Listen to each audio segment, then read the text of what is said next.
আমাদের অনুষ্ঠানে স্বাগত জানাই। আপনি আমাদের সাথে যুক্ত হয়েছেন, আমাদের সময় দিয়েছেন, সেজন্য আপনাকে ধন্যবাদ এবং শুভেচ্ছা। আমাদের সাথে আরও থাকছেন জবানের সম্পাদক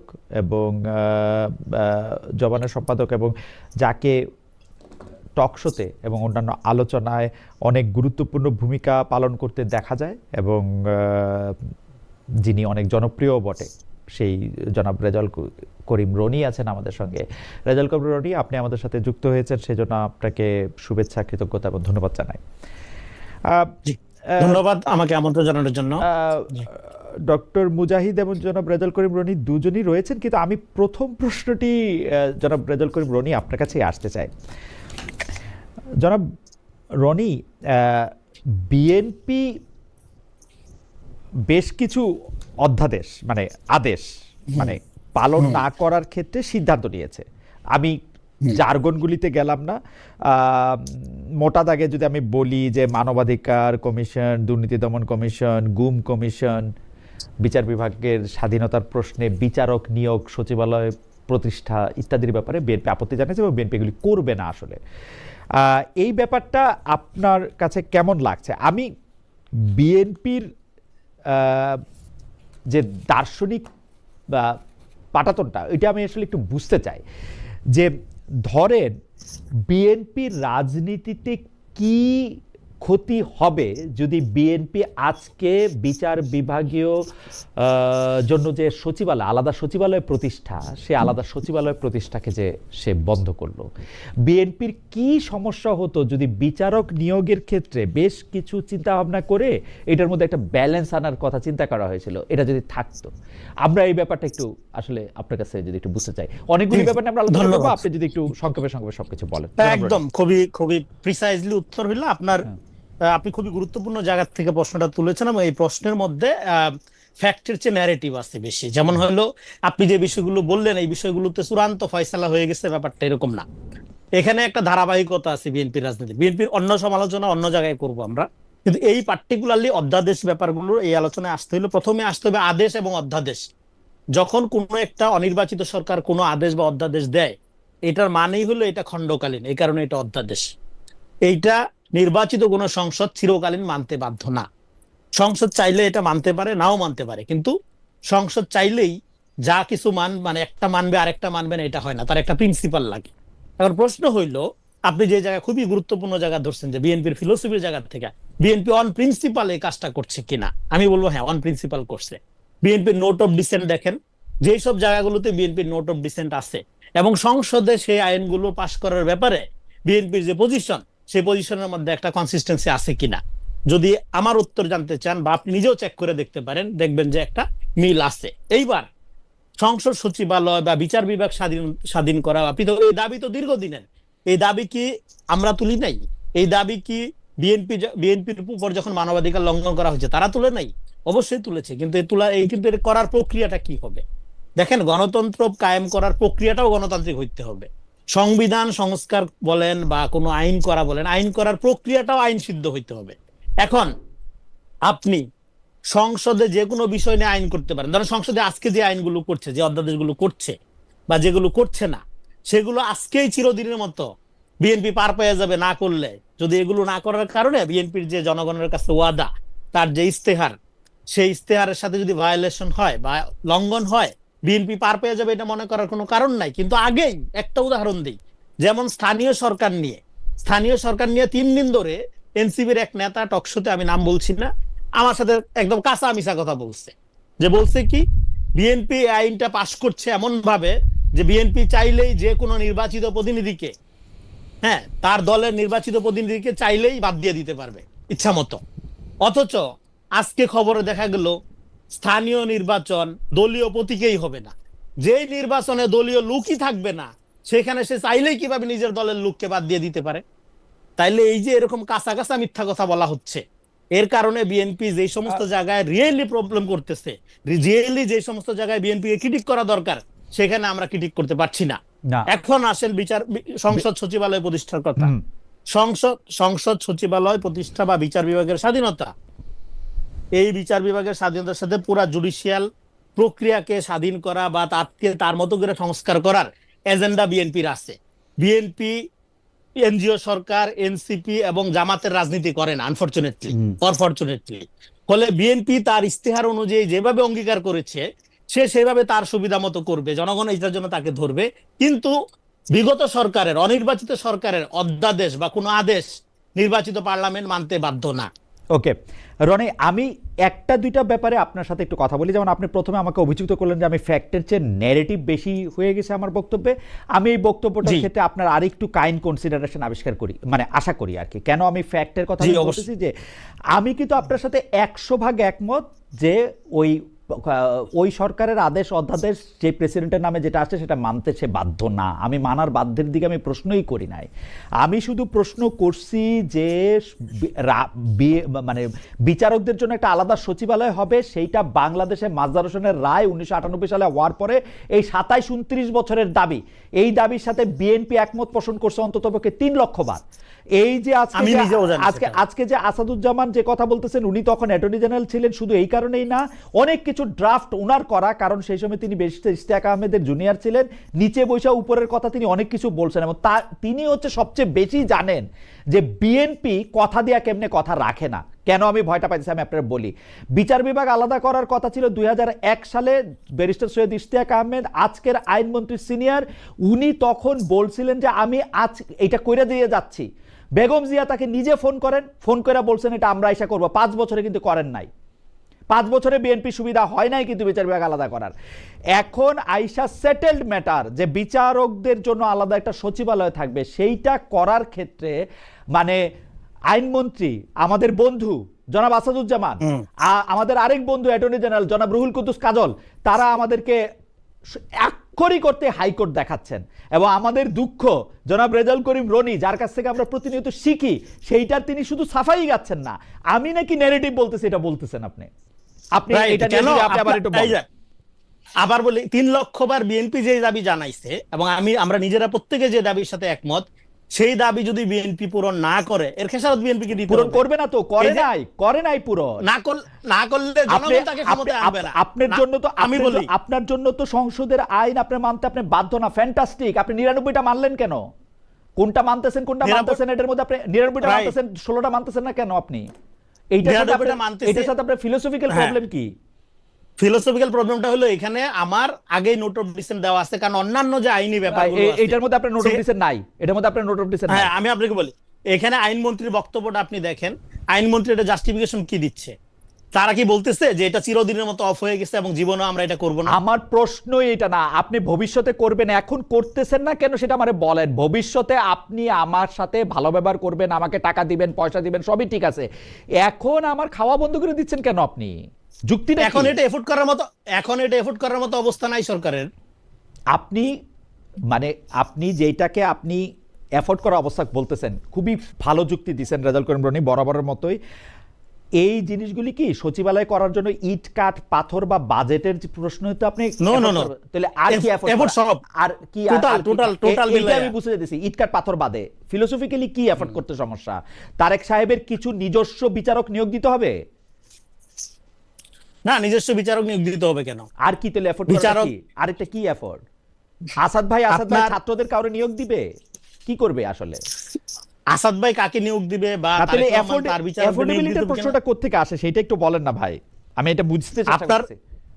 এখানে ন্যারেটিভটা হলো এটা এখনই তো সলভ হয়ে যায় না, এটা নিয়ে আলাপ আলোচনা হোক, সংসদে বিভিন্ন দল আছে। আপনি এটা করেন নাই, সলভ করেন নাই, আপনি প্রশ্ন তুলেন। এটা বিএনপির মতো করে করবে। বিএনপির ইস্তেহারে কি বিচার বিভাগ নিয়ে প্রস্তাবনা নাই? বিএনপি এটা ইউনূস সরকারের প্রস্তাবনা মোতাবেক করবে না, বিএনপির ইস্তেহার মোতাবেক বিচার বিভাগের স্বাধীনতা নিশ্চিত করার জন্য যা যা করা দরকার তা করবে। পার্থক্য হলো এটা, পার্থক্য হলো প্রক্রিয়ার। আপনি মনে করছেন যে ডক্টর ইউনূস এবং এনসিপি জামাতের এই যে অধ্যাদেশের মধ্য দিয়ে বিচার বিভাগ আলাদা সচিবালয় করার যে প্রক্রিয়া, এইটা হইলেই বিচার বিভাগের স্বাধীনতা নিশ্চিত হবে। বিএনপি সেটা মনে করে না। বিএনপি কি মনে করে? বিচার বিভাগের স্বাধীনতা বিএনপির সাথে চায়, বিএনপি একমত। আপনি নিজে বলেছেন 3 লক্ষ বার বিএনপি নিজে এই দাবি তুলেছে এবং সেই দাবির সপক্ষে বিএনপি ইস্তেহারে স্পষ্টভাবে তার যে ইস্তেহার, হ্যাঁ আমার হাতেই আছে, তার যে ইস্তেহারের মধ্যে দেখেন বিচার বিভাগ নিয়ে তার লম্বা প্রস্তাবনা আছে। সেই প্রস্তাবনা দেখে মানুষ তো তাকে ভোট দিছে, এইবার সেই অনুযায়ী সে যদি কাজ না করে মানুষ তাকে ছুঁড়ে ফেলে দিবে, সিম্পল অ্যাজ ইট ইজ। না রেজাউল করিম রনি, ভবিষ্যতে করবে বইলা এখন না করাটা কি যৌক্তিক? যে কাজ আমি ভবিষ্যতে করব না করা না তো, মানে না করা না তো প্রক্রিয়া নিয়ে আমি একটু আমার প্রক্রিয়া, আমি একটু প্রশ্নটা করি।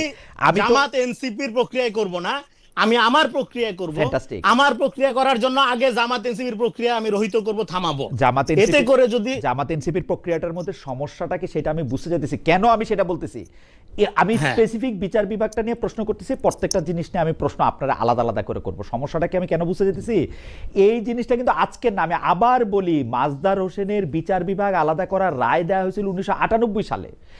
আওয়ামী লীগ সরকার এটা 3 বছর এই সেই করে এটা করে নাই। পুরা সুপ্রিম কোর্টের রায় কিন্তু 12 দফা নির্দেশনা, জাস্টিস মোস্তফা কামাল তার ব্রাদাররা বসে এই রায় দিছে কিন্তু 98 12 ডিসেম্বর আর সামথিং লাইক দ্যাট, আমি ভুলে গেছি। এই 98 সময় আওয়ামী লীগ আরো 3 বছর কম ছিল, এটা করে নাই। তত্ত্বাবধায়ক সরকার ব্যবস্থা হিসেবে এটা করতে চাইছিল। ওইটার মধ্যে ছিল বিচার বিভাগের জন্য আলাদা মানে সচিবালয় হবে, কারণ সচিবালয় না হইলে এই কাজগুলি করা সম্ভব না। আসাদুজ্জামান ভাইয়ের কাছেই রয়ে যাবে, মানে সকল বিচারকের পদোন্নতি, আয় টায় সবকিছু রয়ে যাবে। তো এইটা বিএনপির এই আলোচনাটা সমস্যাটা কোথায়, যেটা ভবিষ্যতে গিয়ে করতে হবে, ওইটা যদি একটু বলতেন রনি। দেখেন, বিগত যে সরকারটা গেল, সেই সরকারের মধ্যে অনেকগুলো সরকার ছিল। সেই সরকারে ভিতরে ডিপ স্টেটের আলাপ সরকারে যারা দায়িত্বে ছিল তারা নিজেরাই তুলেছে। ফলে সেই এখন আজকে দেখবেন যেই বুদ্ধিজীবীরা, যেই এনজিও লর্ডসরা সবসময় আওয়ামী পন্থী হিসাবে দায়িত্ব পালন করেছে, কণ্ঠরেজ করেছে, আজকে প্রত্যেকেই জামাত এনসিপির টোনে কথা বলছে, সংস্কার, আইনের শাসন, হ্যাঁ, এবং এই অধ্যাদেশগুলো না মানলে কি এদের হেদায়েত হইছে, অসুবিধা কি এদের হেদায়েত হইছে, হেদায়েত কতখানি হইছে এই বলতেছি, হেদায়েত কত সুন্দর হইছে বুঝবেন। হ্যাঁ, এগুলো না মানলে কি হবে, না মানলে বিএনপি একটা আওয়ামী লীগ হয়ে যাবে। এইবার বিএনপি আওয়ামী লীগ হয়ে যাবে, কিন্তু বিএনপি আইসা করলো কি সংসদে, হ্যাঁ, বিগত সরকারের আমলের যে রায়টা, সেই আওয়ামী লীগের আপনার রাজনীতি করা নিষিদ্ধের রায়টা, সেটা বহাল রাখলে। এখন জামাতের সমস্যা হলো কি, জামাত বলতেছে, এখন জামাত গণতান্ত্রিক দল, সে বলতেছে সব দলের সে রাজনৈতিক অধিকার চায়, এবং এই নিষিদ্ধের ব্যাপারে জামাতের বিভিন্ন এমপি পদপ্রার্থী অলরেডি বক্তব্য দিচ্ছে। তো ফলে এই এই এই রাজনীতিটা যদি আপনি বুঝতে পারেন বা মনোযোগ দিয়ে খেয়াল করেন, তাহলে দেখবেন যে এই স্ট্যান্ডের মধ্যে রাষ্ট্রের ভিতরে রাষ্ট্র এবং ষড়যন্ত্রের যে প্রক্রিয়া, এই পুরা প্রক্রিয়ার বাইরে বিএনপির কাছে মূল গুরুত্বপূর্ণ হলো জনগণের কাছে সে যেটা কমিট করছে সেইটা। এখানে এনসিপি এগুলোর চেয়ে এই যে ইস্তেহারে সুশাসন, জাতি গঠন, আইনের শাসন, হ্যাঁ, আইনের ইস্তেহারের চ্যাপ্টার আমি একদম ধৈরা বলতেছি আপনাকে, প্রথম অধ্যায় রাষ্ট্র ব্যবস্থার সংস্কার, সেখানে মোটামুটি পড়ছি। আপনি যে জায়গা থেকে, আমি শেষ করি খালেদ ভাই, আপনি যে জায়গা থেকে প্রশ্নই করতেছেন, এই জায়গা থেকে প্রশ্নই বিএনপি নিবে না, কারণ এটা একটা মিসফিট কোশ্চেন, এটা একটা আনরিজনেবল কোশ্চেন, যা রিজনিং হচ্ছে না। কারণ হইলো আপনি ধরেই নিচ্ছেন এনসিপি, জামাত এবং এনজিও সরকার যেই প্রস্তাবনার আলোকে বিচার বিভাগের স্বাধীনতা বা যে অধ্যাদেশগুলোর মধ্য দিয়ে রাষ্ট্রের কল্যাণ নিশ্চিত করবে বলে মনে করছিল, বিএনপি তাই মনে করতে হবে, না হলে বিএনপি আমি এটা মনে করতেছি না রনি। আমি আপনার কাছে যখন ফিরে আসবো তখন এই যে আমি বলি, একটু ডক্টর মুজাহিদ আমরা একটু শুনবো, আপনি বললেন, আমি খালি প্রশ্নটা করে রাখি। আপনি মনেই করতেছি না ডক্টর ইউনূস, জনাব আলী রিয়াজ, তারপরে ওই যে কি ঐক্যমত্য সংস্কার কমিশন মিলা যা করছে সেইগুলি কাজ বিএনপির করতে হবে, কিন্তু আমরা দেখতে পাইলাম বিএনপি এর মধ্যে থেকে কিছু কিছু কাজ করে। এখন কোনগুলি করে আর কোনগুলি করে না, সেইটা কোন জায়গা থেকে পিক এন্ড চুজ করে, ওইটা আমার একটু বুঝাই দেন। আর আমার আরেকটা আপনি পরে, মানে এইটা আমি আগে প্রশ্ন করে রাখলাম, আর আপনি আমাকে এখন যেগুলি বললেন বা দর্শকদের উদ্দেশ্যে যেগুলি বললেন, এগুলি আপনি মনে মনে আবার একটু শুনে দেখেন যে এগুলি কোনো সেন্স মেক করে কিনা, কেমনে করে সেটা আপনি আমার একটু বুঝাই দেন। আমি একটু ডক্টর মুজাহিদের কাছে যাই। ডক্টর মুজাহিদ, আজকে একটা জিনিস লক্ষ্য করলাম যে আপনি নিশ্চয়ই এই বিষয়ে বলতে পারেন, কিন্তু আপনি যেহেতু সংসদ সদস্য, আপনাকে আমি একটু আজকে যে জিনিসটা আমি খেয়াল করলাম যে মুক্তিযুদ্ধের সময় পাকিস্তানি বাহিনী সহযোগী হিসেবে তৎকালীন মুসলিম লীগ, জামাতে ইসলামী ও নেজামে ইসলামী পার্টির নাম বহাল রেখে জাতীয় মুক্তিযোদ্ধা কাউন্সিল অধ্যাদেশকে আইনে রূপ দিতে বিল পাশ করেছে জাতীয় সংসদ। এই বিলের বিষয়ে জামায়াতের পক্ষ থেকে আপত্তি জানিয়ে আমির ও বিরোধী দলের নেতা শফিকুর রহমান বক্তব্য দিয়েছেন। তবে জামায়াতের নেতৃত্বাধীন 11 দলীয় জোটের অন্যতম শরিক দল জাতীয় নাগরিক পার্টি এই বিলের উপর কোনো আপত্তি নেই বলে স্পিকারকে জানিয়েছেন। আমরা জানতে চাই, আমি সংসদ ফলো করি, আমরা জানতে চাই যে আপনাদের এই অবস্থান কি আসলে জামায়াতে ইসলামীর থেকে ভিন্নতর একটা অবস্থান, নাকি এইটা আপনারা আসলে ততটা সচেতন হয়ে এটা নেন নাই, নাকি মানে আপনাদের অবস্থানটার মধ্যে থেকে ভবিষ্যতে জামায়াতের জোটকে ছেড়ে নতুনভাবে এককভাবে বা অন্য কোনো জোটের সাথে যাওয়ার একটা নির্দেশনা আমরা দেখতে পেলাম? ডক্টর আতিক মুজাহিদ। ধন্যবাদ আপনার চমৎকার ঠিকানায় কথা বলার সুযোগ করে দেওয়ার জন্য। আমি একটু জাস্ট রনি ভাইকে রেসপন্ড করে নেই। রনি ভাই খুব চমৎকার করে বিএনপির যে কথাগুলো মনে বলতে চায় না সেগুলো বলে দিয়েছে। তো ওনাদের আমার কাছে ভেরি ইন্টারেস্টিং কিছু বিষয় লাগলো। আমাদের যে ভাইয়ের কথা বললো আপনি রুহুল কুদ্দুস কাজল সাহেবের একটা জাস্ট সাপ্লিমেন্ট করে আপনার কথার সাথে, উনি 1 ডিসেম্বর 2025 সালে যখন এটা সচিবালয়টা ঘোষণা হয় তখন উনি আমাদের প্রধান জাস্টিস ছিলেন রিফাত সাহেব, এবং আমাদের তখন তৎকালীন আইন উপদেষ্টাকে উনি ধন্যবাদ জানিয়ে প্রেস ব্রিফিং করেছে, ভেরি ইন্টারেস্টিং মানে। এবং ওনার কিন্তু পজিশন ছিল ওই সময় হচ্ছে যে চেয়ারম্যান বার কাউন্সিলের, তখন তৎকালীন উনি সম্পাদক এবং চেয়ারম্যান, এবং উনি বিএনপির আপনারা সবাই জানেন কোন পজিশনে আছেন। ওটা বিএনপির অবস্থান যে চেঞ্জ হয়, তার রনি ভাই বলতে চেঞ্জ হয় না, কনসিস্টেন্স থাকে। তার একটা উদাহরণ হচ্ছে উনি গতকাল 8 এপ্রিল বলেছেন যে উনি এটা যেহেতু অ্যাটর্নি জেনারেল, উনি এখন রাষ্ট্রের অ্যাটর্নি জেনারেল কিন্তু গভর্নমেন্ট অ্যাটর্নি জেনারেল। আমি এটা খুব কোশ্চেনজনক জিনিস, অ্যাটর্নি জেনারেল একটা রাষ্ট্রীয় পজিশন। উনি বলতেছেন যে চ্যালেঞ্জ করবেন কোর্টে যে রায়টা হয়েছে সচিবালয়ের যেন না হয় বা সেপারেশন অফ যেটা বলতেছেন যে সেই জিনিসটা না হয়। এটা খুবই আজব এবং কষ্টদায়ক বাংলাদেশের জন্য। এবং আমি পড়ে দেখলাম ভাই তো খুবই ইস্তেহার খুব ভালোবাসতেছেন, ইস্তেহারটা আমিও একটু হালকা পাতলা পড়েছি। সেই ইস্তেহারে আমি দেখলাম যে ওনারা প্রফেট মোহাম্মদ সাল্লাল্লাহু আলাইহি সাল্লামের জাস্টিসের ন্যায়পরায়ণতা নিতে চান, এবং উনি বলতেছেন যে সুশাসন, ইটস কল গুড গভর্নেন্স শব্দটা একটা আছে টার্মিনোলজিতে। গুড গভর্নেন্স কিভাবে সম্ভব জাস্টিসকে ইনশিওর করা ছাড়া, এবং সেটাকে যদি দলীয়করণ ভাবে যদি বিচারপতি নিয়োগ দিয়ে কিভাবে সম্ভব, এবং যে ধারাটা দিয়ে বিচারপতি নিয়োগ করা হয় আমাদের কনস্টিটিউশনে। না কিন্তু ডক্টর মুজাহিদ আপনি অনুমতি দিলে একটা কথা বলি। জিনিসটা হইল রেজাউল করিম রনি কিন্তু ইশতেহারের বক্তব্যের সাথে বিচার বিভাগের আলাদা স্বাধীন অবস্থানের ব্যাপারে বিএনপির অবস্থানে কোনো পরিবর্তন দেখছেন না, আমিও কিন্তু দেখতেছি না। বিএনপির অবস্থান ঠিকই আছে, বিএনপি শুধু বলতেছে আমরা এই প্রক্রিয়ায় করব না। আসাদুজ্জামান সাহেব বলতেছেন যে তোমরা যেভাবে ড্রাফটটা করছো সেই ড্রাফটটা ফল্টি, এইটা সংবিধানে আমরা করার ক্ষেত্রে আমরা সব কিছুই বিচার বিভাগকে আমরা কি বলে এটাকে, বিচার বিভাগকে আমরা ক্ষমতায়িত করব, বিচার বিভাগকে আলাদা করব, বিচার বিভাগ যাতে একক সব কিছু করব, কিন্তু ওর ড্রাফটে আমি করব না। এইখানে হচ্ছে তফাৎ। এখন আপনারা কি মানে ফলটা চান নাকি প্রক্রিয়াটা চান, ডেস্টিনেশন চান নাকি হচ্ছে যাত্রাপথটা চান? আমার কাছে ভেরি ইন্টারেস্টিং, আমরা যারা রাষ্ট্রের মিনিমাম জ্ঞান রাখি তারা জানি যে রাষ্ট্রের সিস্টেমগুলোতে রাষ্ট্রে কিছু প্রতিষ্ঠান থাকে, সেই প্রতিষ্ঠানগুলো হলো অ্যাবাভ গভর্নমেন্ট। এটা শুধু গভর্নমেন্ট একটা যে কোনো সময় আসবে চলে যাবে, কিন্তু ইনস্টিটিউশন রাষ্ট্রের সাথে জড়িত, এবং ওনারা রাষ্ট্র মেরামতের সবাই কথা বলে। মানে কি, ইনস্টিটিউশন গুলো শক্তিশালী করলে আপনি সরকার দল থাকেন আর বেসরকারি দল থাকেন, আপনি রাষ্ট্রের সিস্টেমটা ডেভেলপ থাকবে। এখন বিএনপি কনসিস্টেন্স থাকলো না, তার পার্টির মতো করে রাষ্ট্র চালিত, তাহলে পার্টির স্টেট হয়ে গেল। জনগণের স্টেট আর পার্টির স্টেটের মধ্যে ডিফারেন্সিয়েট সেটা অনেক সময় করার সুযোগ থাকে না। ওনারা যে জায়গাটা বলতেছে যে ওনাদের যে কনসিস্টেন্সি সেটা হচ্ছে পার্টির এজেন্ডার কনসিস্টেন্সি। পার্টির এজেন্ডার কনসিস্টেন্সি যেটা হলো সেটা রাষ্ট্র একটা অপ্রেসিভ লেভেলে যায়, যেটা অটোক্রেটিক লেভেলে যায়, যেটা হাসিনা তন্ত্র স্টাইলে চলে যায়। তাহলে আমরাও যদি ওইরকম ম্যানিফেস্টো দিয়ে একটা ফেসিবাদ তন্ত্রের দিকে যাই, তাহলে রাষ্ট্রের জায়গাটা রিফর্ম স্টেটের জায়গা থাকে না। তো সেই জায়গা থেকেই সেই জায়গা থেকেই আমাদের কোশ্চেনের জায়গাটা হচ্ছে এটা কোনো এনসিপি, জামাত বা এনজিও বা এই সব দোষ ইন্টারিম গভর্নমেন্টের, এই জিনিসটাও খুবই একটা রং কোশ্চেন। এনসিপির জায়গা না, এটা হচ্ছে জনগণের একটা চাহিদা। এটা যদি খুব প্রয়োজন মনে করেন তাহলে আপনি এটা জনগণের ব্যাপারে ছেড়ে দিতে পারেন যে আসলে জনগণ চায় কিনা, সেটা একটা কিন্তু প্রসিডিউর আছে। এটা কিন্তু আর্গুমেন্ট, এটা আমাদের কিন্তু আক্তার হোসেন উঠিয়েছিল। যদি আপনি মনে করেন যে এটা জনগণ বিরোধী বা এই লটা ঠিক হয় নাই, অধ্যাদেশটা ঠিক হয় নাই, জাস্টিফাই করার জন্য তো আপনি জনরাই নিতে পারেন। আচ্ছা, আমি আরেকটা জিনিস তর্কের ডক্টর মুজাহিদ আপনার কথায় আসার আগে আমি শুধু আমার 2 পয়সা একটু দিয়ে রাখি। জিনিসটা হইলো যে আপনি কিন্তু ঠিকই বলতেছেন যে একজন অ্যাডভোকেট জেনারেল বা একজন অ্যাটর্নি জেনারেল কিন্তু একটা সরকারের বা একটা গোষ্ঠীর অ্যাটর্নি জেনারেল না, তিনি একটা রাষ্ট্রের অ্যাটর্নি জেনারেল।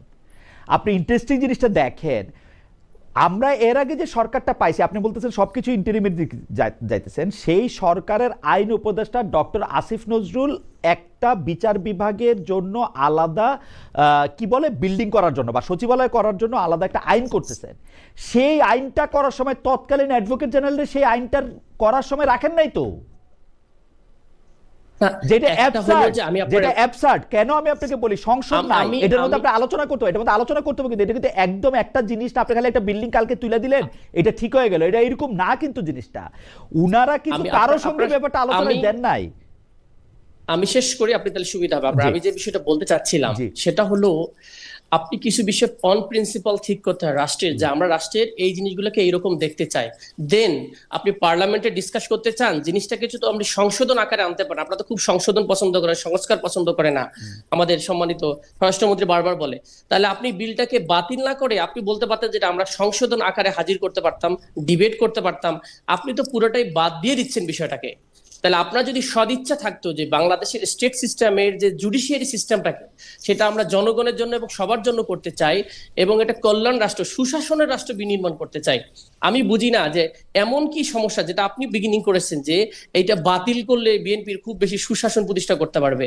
আমার ইস্যুটা হলো এই জুডিশিয়ারির সাথে অনেক কিছু জড়িত। কেন আমি বলি, আপনার তত্ত্বাবধায়ক সরকার কিন্তু এই জুডিশিয়ারির বিচারপতিরা এক সময় কিন্তু প্রধান বিচারপতিরা হয়ে আমাদের কিন্তু তত্ত্বাবধায়ক সরকারের প্রধান হবে, সামনে যেটা আপনি তত্ত্বাবধায়ক সরকার রেজিস্ট্রেবল হবে।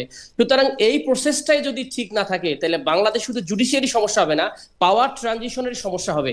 তো সেই দৃষ্টিকোণ থেকে জাস্টিস সিস্টেমটা ইনশিওর করাটা খুব জরুরি এবং সেপারেট, ইন্ডিপেন্ডেন্ট, এবং এটাকে একটা নিউট্রাল জায়গা থেকে রাষ্ট্রীয় প্রতিষ্ঠান হিসেবে দেখা দরকার, দলীয় প্রতিষ্ঠান হিসেবে দেখার দরকার নাই, এবং এই মেন্টালিটি থাকা উচিত না। সেটা ডিবেট হতে পারে, যেভাবে হোক, যে ফরম্যাটে হোক, সেটা হতে পারতো, কিন্তু একবারে বাতিল করে দিয়ে আপনি সদিচ্ছা প্রমাণ করতেছেন, সেটা আমরা কোনোভাবে, হ্যাঁ কোনো ফল থাকতে পারে, আমরা ইট ডাজন্ট মিন যে আপনি একটা আপনাদের ইন্টিম গভর্নমেন্ট খারাপ কাজ করছে আপনি ওইটাকে জাস্টিফাই করে আমরা খারাপ কাজ করবো। That should not be the এক্সাম্পলটা হওয়ার কথা ছিল ওকে, যেগুলো সমস্যা ছিল সেগুলো ডিবেট করে আপনারা আরো ফার্দার করতে পারতাম, কিন্তু আমরা আপগ্রেডের দিকে না গিয়ে আমরা ব্যাকডেটের দিকে যাচ্ছি, এই জিনিসটা হচ্ছে আমার কাছে কোশ্চেনেবল। 2 নম্বর, আপনার একটা গুরুত্বপূর্ণ কোশ্চেন করেছেন। আমি একটু জনাব রনি আপনাকে বলে রাখি, ডক্টর মুজাহিদের এই আর্গুমেন্টের সাথে আমি একমত যে আপনারা চাইলে ব্যাপারটা রাইখা বিএনপি সংস্কার করতে পারতো কিনা, আপনি এটা মনে রাখেন। আমার যদি এখন এই প্রশ্নের উত্তরটা ডক্টর মুজাহিদের কাছে আমি যে প্রশ্নটা করছিলাম এইটার উত্তরটা যদি দেন আতিক মুজাহিদ, আমরা প্রশ্ন করছিলাম যে জামুকা এবং মুক্তিযুদ্ধে জামাত ইসলামীর, আচ্ছা, আপনার যেটা ইস্যু ছিল যে মুক্তিযোদ্ধা কাউন্সিলের যে একটা অধ্যাদেশ গত ইন্টারিম সময়ে করা হয়েছিল, সেটা মূলত এটা 1 সালেও হয়েছিল বিএনপি সময়ের আমলে, তখন নামগুলো উল্লেখ করা ছিল না। এরপরে 22 সালে এসে এটা নামগুলো অ্যাড করে শেখ হাসিনা, এবং ওখানে একটা ইন্টারেস্টিং জিনিস ছিল, সেটা হলো ওনারা মুজিব বাহিনীকে মুক্তিযোদ্ধার পক্ষের শক্তি হিসেবে, মানে সবাই গণহারে মুজিব বাহিনী যারা ছিল সবাইকে মুক্তিযোদ্ধা হিসেবে কাউন্ট করা হতো আর কি। তো এই সংখ্যাটাকে রিফাইন করে ইন্টারিম গভর্নমেন্ট তৎকালীন জামাত ইসলাম, নিজামী ইসলাম এবং অন্যান্য পার্টিগুলোকে যারা সহযোগী হিসেবে ছিল তাদেরকে অ্যাড্রেস করেছে যে তাদের রাজনৈতিক অবস্থানটা ডেফিনেটলি তো বাংলাদেশের তৎকালীন অবস্থানে কিন্তু বিরোধিতা ছিল। এনসিপি জায়গা থেকে এনসিপি যেমন 47-কে ধারণ করে, এনসিপি 71-কেও ধারণ করে, এনসিপি 24-কে ধারণ করে, সে জায়গা থেকে এনসিপি বলেছে যে আমরা এই সংজ্ঞায়নের ব্যাপারে আমাদের কোনো ধরনের আপত্তি নাই। That's very clean. হিস্টোরিক্যাল পজিশনের ক্ষেত্রে এনসিপির পজিশন ভেরি ক্লিন। আমরা 3টাকে ধারণ করে একটা মধ্যম ধারা যে বাংলাদেশ বিনির্মাণ করতে চাই, একটা সাম্য, মানবিক মর্যাদা এবং এই অঞ্চলের মানুষের মূল্যবোধ এবং বহু কালচার, বহু সংস্কৃতি, যা আমরা অনেক সময় সিভিলাইজেশনাল স্টেট বলি, সেই বাংলাদেশকেই মূলত এনসিপি ধারণ করে। সে জায়গা থেকে এনসিপি তার অবস্থান ক্লিয়ার করেছে, এখানে জোটের ভবিষ্যৎ কোন দিকে যাবে এই ধরনের অবস্থান না, আমাদের বিভিন্ন ইস্যুর ব্যাপারে আমাদের অবস্থান ভেরি ক্লিয়ার। এইখানে জামাতে ইসলামের সাথে আপনাদের অবস্থানের যে তফাৎটা দেখা যেতেছে, মুক্তিযুদ্ধের সংজ্ঞায়ন নির্ধারণ করে যে কারা মুক্তিযোদ্ধা হবেন এবং কাদের বিরুদ্ধে মুক্তিযুদ্ধটা পরিচালিত হয়েছিল, সেই কাদের বিরুদ্ধে মুক্তিযুদ্ধ পরিচালিত হয়েছিল সেটার মধ্যে তৎকালীন মুসলিম লীগ, জামাত ইসলাম এবং নেজাম ইসলামের নাম আছে। জামাত ইসলাম এটার প্রতিবাদ করতেছিল। আপনারা বলতেছেন যে এই ব্যাপারে আপনারা প্রতিবাদ করবেন না এবং আপনাদের আপত্তি নাই। যাদের বিরুদ্ধে বাংলাদেশের মুক্তিযুদ্ধ পরিচালিত হয়েছিল বলে আপনারা মেনে নিতেছেন, তাদের সাথে আপনারা আবার জোট করতেছেন এবং আপনারা বলতেছেন আপনারা 71-কে ধারণ করেন, এইটা বহুমুখী স্ববিরোধিতা কিনা জনাব আতিক মুজাহিদ? Very interesting. আপনার শব্দটা আছে তৎকালীন, কেন আপনারা এটা বাংলাদেশ জামাত ইসলাম, বর্তমানকালীন জামাত ইসলামী যে তফাৎ নাই, তাহলে তো তৎকালীন জামাত ইসলামের ইয়াটা জামাত ইসলামী মেনে নিত। Let me finish. ওখানে স্পষ্ট, এখন আপনি সেই দিন দেখেছেন পার্লামেন্টে যখন শাহে আলম সাহেব বক্তব্য দিচ্ছিলেন যে বিরোধী দলে কোনো ধরনের মুক্তিযোদ্ধা নাই, তখন কিন্তু স্পষ্টভাবে আমাদের বীর মুক্তিযোদ্ধা উনি বলেছেন কি যে আমাদের জামাত Speaker. ইসলামের রানিং এমপিদের মধ্যে Speaker. স্পিকার বলেছিলেন যে দুইজন রানিং দুইজন সাতক্ষীরা আমাদের চার। বীর মুক্তিযোদ্ধা সাতক্ষীরা গাজী সাহেব এবং ওয়ারিস সাহেব, গাইবান্ধা 4 বা 3, আমি ভুল করলাম, গাজী ওয়ারিস সাহেব, হ্যাঁ ডাক্তার ওয়ারিস সম্ভবত ওনার নাম। এরকম আরো অসংখ্য রয়েছেন এবং আরো অনেকে মুক্তিযুদ্ধের সহযোগী কাজ করেছেন, অনেক ফ্যামিলিতে রয়েছে। এবং আমির সাহেব নিজে বলেছেন যে উনি ওই সময় জাসদ ছাত্রলীগ ছিলেন এক সময়, এবং ওনার ওখানে পার্টিকুলারলি ওনারা মুক্তিযুদ্ধ ফ্যামিলির সন্তান অনেকে রয়েছেন এখানে। তো তার মানে একটা বাংলাদেশের ওনার রাজনীতিটাকে ধারণ করেছে, বিএনপির সাথে রাজনীতি করেছে, আওয়ামী লীগের সাথে আন্দোলন করেছে, বাংলাদেশের ম্যাক্সিমাম রাজনীতি তারা পলিটিক্যাল স্টেজের সাথে রাজনীতি করেছে। তখন কিন্তু সেম কোশ্চেনটা এসেছে। এখন আমরা এনসিপি দেখেন, আমরা জোটে থেকেও আমরা সততা, অনেস্টি, আমাদের পজিশনের ক্ষেত্রে কিন্তু আমরা একদম স্ট্রেইট বলেছি যে আমরা হিস্ট্রিক্যাল বিষয়ের ব্যাপারে আমাদের পজিশন ভেরি ক্লিনিং। সো সেই জায়গা থেকে আমরা ক্লিন করেছি, এখানে তো এরকম কোনো না না, বিষয় আপনি নাই। আমার তো মানে প্রশ্ন হইলো, আমি তো আপনার এই কথাটা বুঝতেই পারছিলাম, আপনি তো আমার লেট মি ফিনিশ করে আরো 1.5 মিনিট বললেন, আমি আপনারে বলি। হ্যাঁ। আপনি যে বললেন যে তৎকালীন জামাত হচ্ছে তৎকালীন জামাত, তো তৎকালীন জামাত আর বর্তমান জামাতের মধ্যে তফাৎটা কি? তৎকালীন জামাত তারা তাদের রাজনৈতিক অবস্থানটা পাকিস্তানের পক্ষে নিয়েছিল রাজনৈতিক। বর্তমান জামাতের অবস্থাটা কোথায়? তো বর্তমান জামাতের এটা স্বীকার করতে অসুবিধাটা কি যেটা তৎকালীন জামাত? বর্তমান জামাতি ইসলামী তাদের কনস্টিটিউশনালি সব মিলে বাংলাদেশকে ধারণ করে, বাংলাদেশের পক্ষে কথা বলে, বাংলাদেশের সার্বভৌমত্ব, বাংলাদেশ সভরেনিটি সবকিছুকে তারা ধারণ করে। তাহলে আপনি এই জেনারেশনকে আপনি ওইভাবে তো আমরা একসাথে মিলাইতে পারি না। যে জেনারেশন, আপনি যদি বলতেছেন যে রনি ভাই বললো যে আমি আমার মতো করে বিএনপি বা আমি আমার মতো করে আন্ডারস্ট্যান্ডিং, বিএনপি বিএনপির মতো করবে, তো জামাত ইসলাম যদি তার নিজের মতো করে বাংলাদেশের সবকিছুকে, স্বাধীনতার সবকিছুকে ধারণ করে, তাহলে আপনি কেন তাকে বিরোধী মতে ছেড়ে দেবো? সেটা একটা কোশ্চেন হতে পারে। অ্যাবসলিউটলি ডক্টর মুজাহিদ, আমি খালি আপনাকে চিন্তা করার জন্য আমি প্রশ্নটা দিয়ে রাখি, যদি এটা তৎকালীন জামাত এবং সেইখান থেকে বাংলাদেশের জামাতে ইসলামী বর্তমানে অনেক পরিবর্তিত দল, তো সেই তৎকালীন জামাতের যে ডার্টটা সেটা বর্তমান জামাতে ইসলামী কেন নিতে চাচ্ছে, কেন এই ব্যাপারে তাদের পরিবর্তন করতে চাচ্ছে? আমি তো এনসিপির অবস্থানটাকে আমি মনে করি যে তারা সবচেয়ে যৌক্তিক অবস্থান নিয়েছে, যে এই ব্যাপারে তারা এটা আলাদা করতে পারে, তারা আলাদা করতে পারে, জামায়াত কেন আলাদা করতে পারে না, সেটা ছিল আমার প্রশ্ন।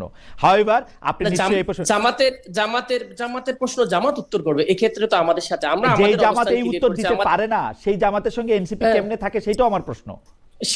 সেটা তো আপনি বিএনপি কে প্রশ্ন করতে পারেন, 18-20 বছর ধরে কিভাবে ছিল, আওয়ামী লীগের সাথে আন্দোলন করেছে, এর সাথে সময় ছিল, সেটা এটা তো বিগ কোশ্চেন ফর অল, এটা তো নট নেসেসারি। আর আরেকটা ইস্যু হলো, আমি কি ফিরে আসবো একটু মুজাহিদ, আমি কি একটু ফিরে আসবো? ঠিক আছে, একটু ফিরে আসি।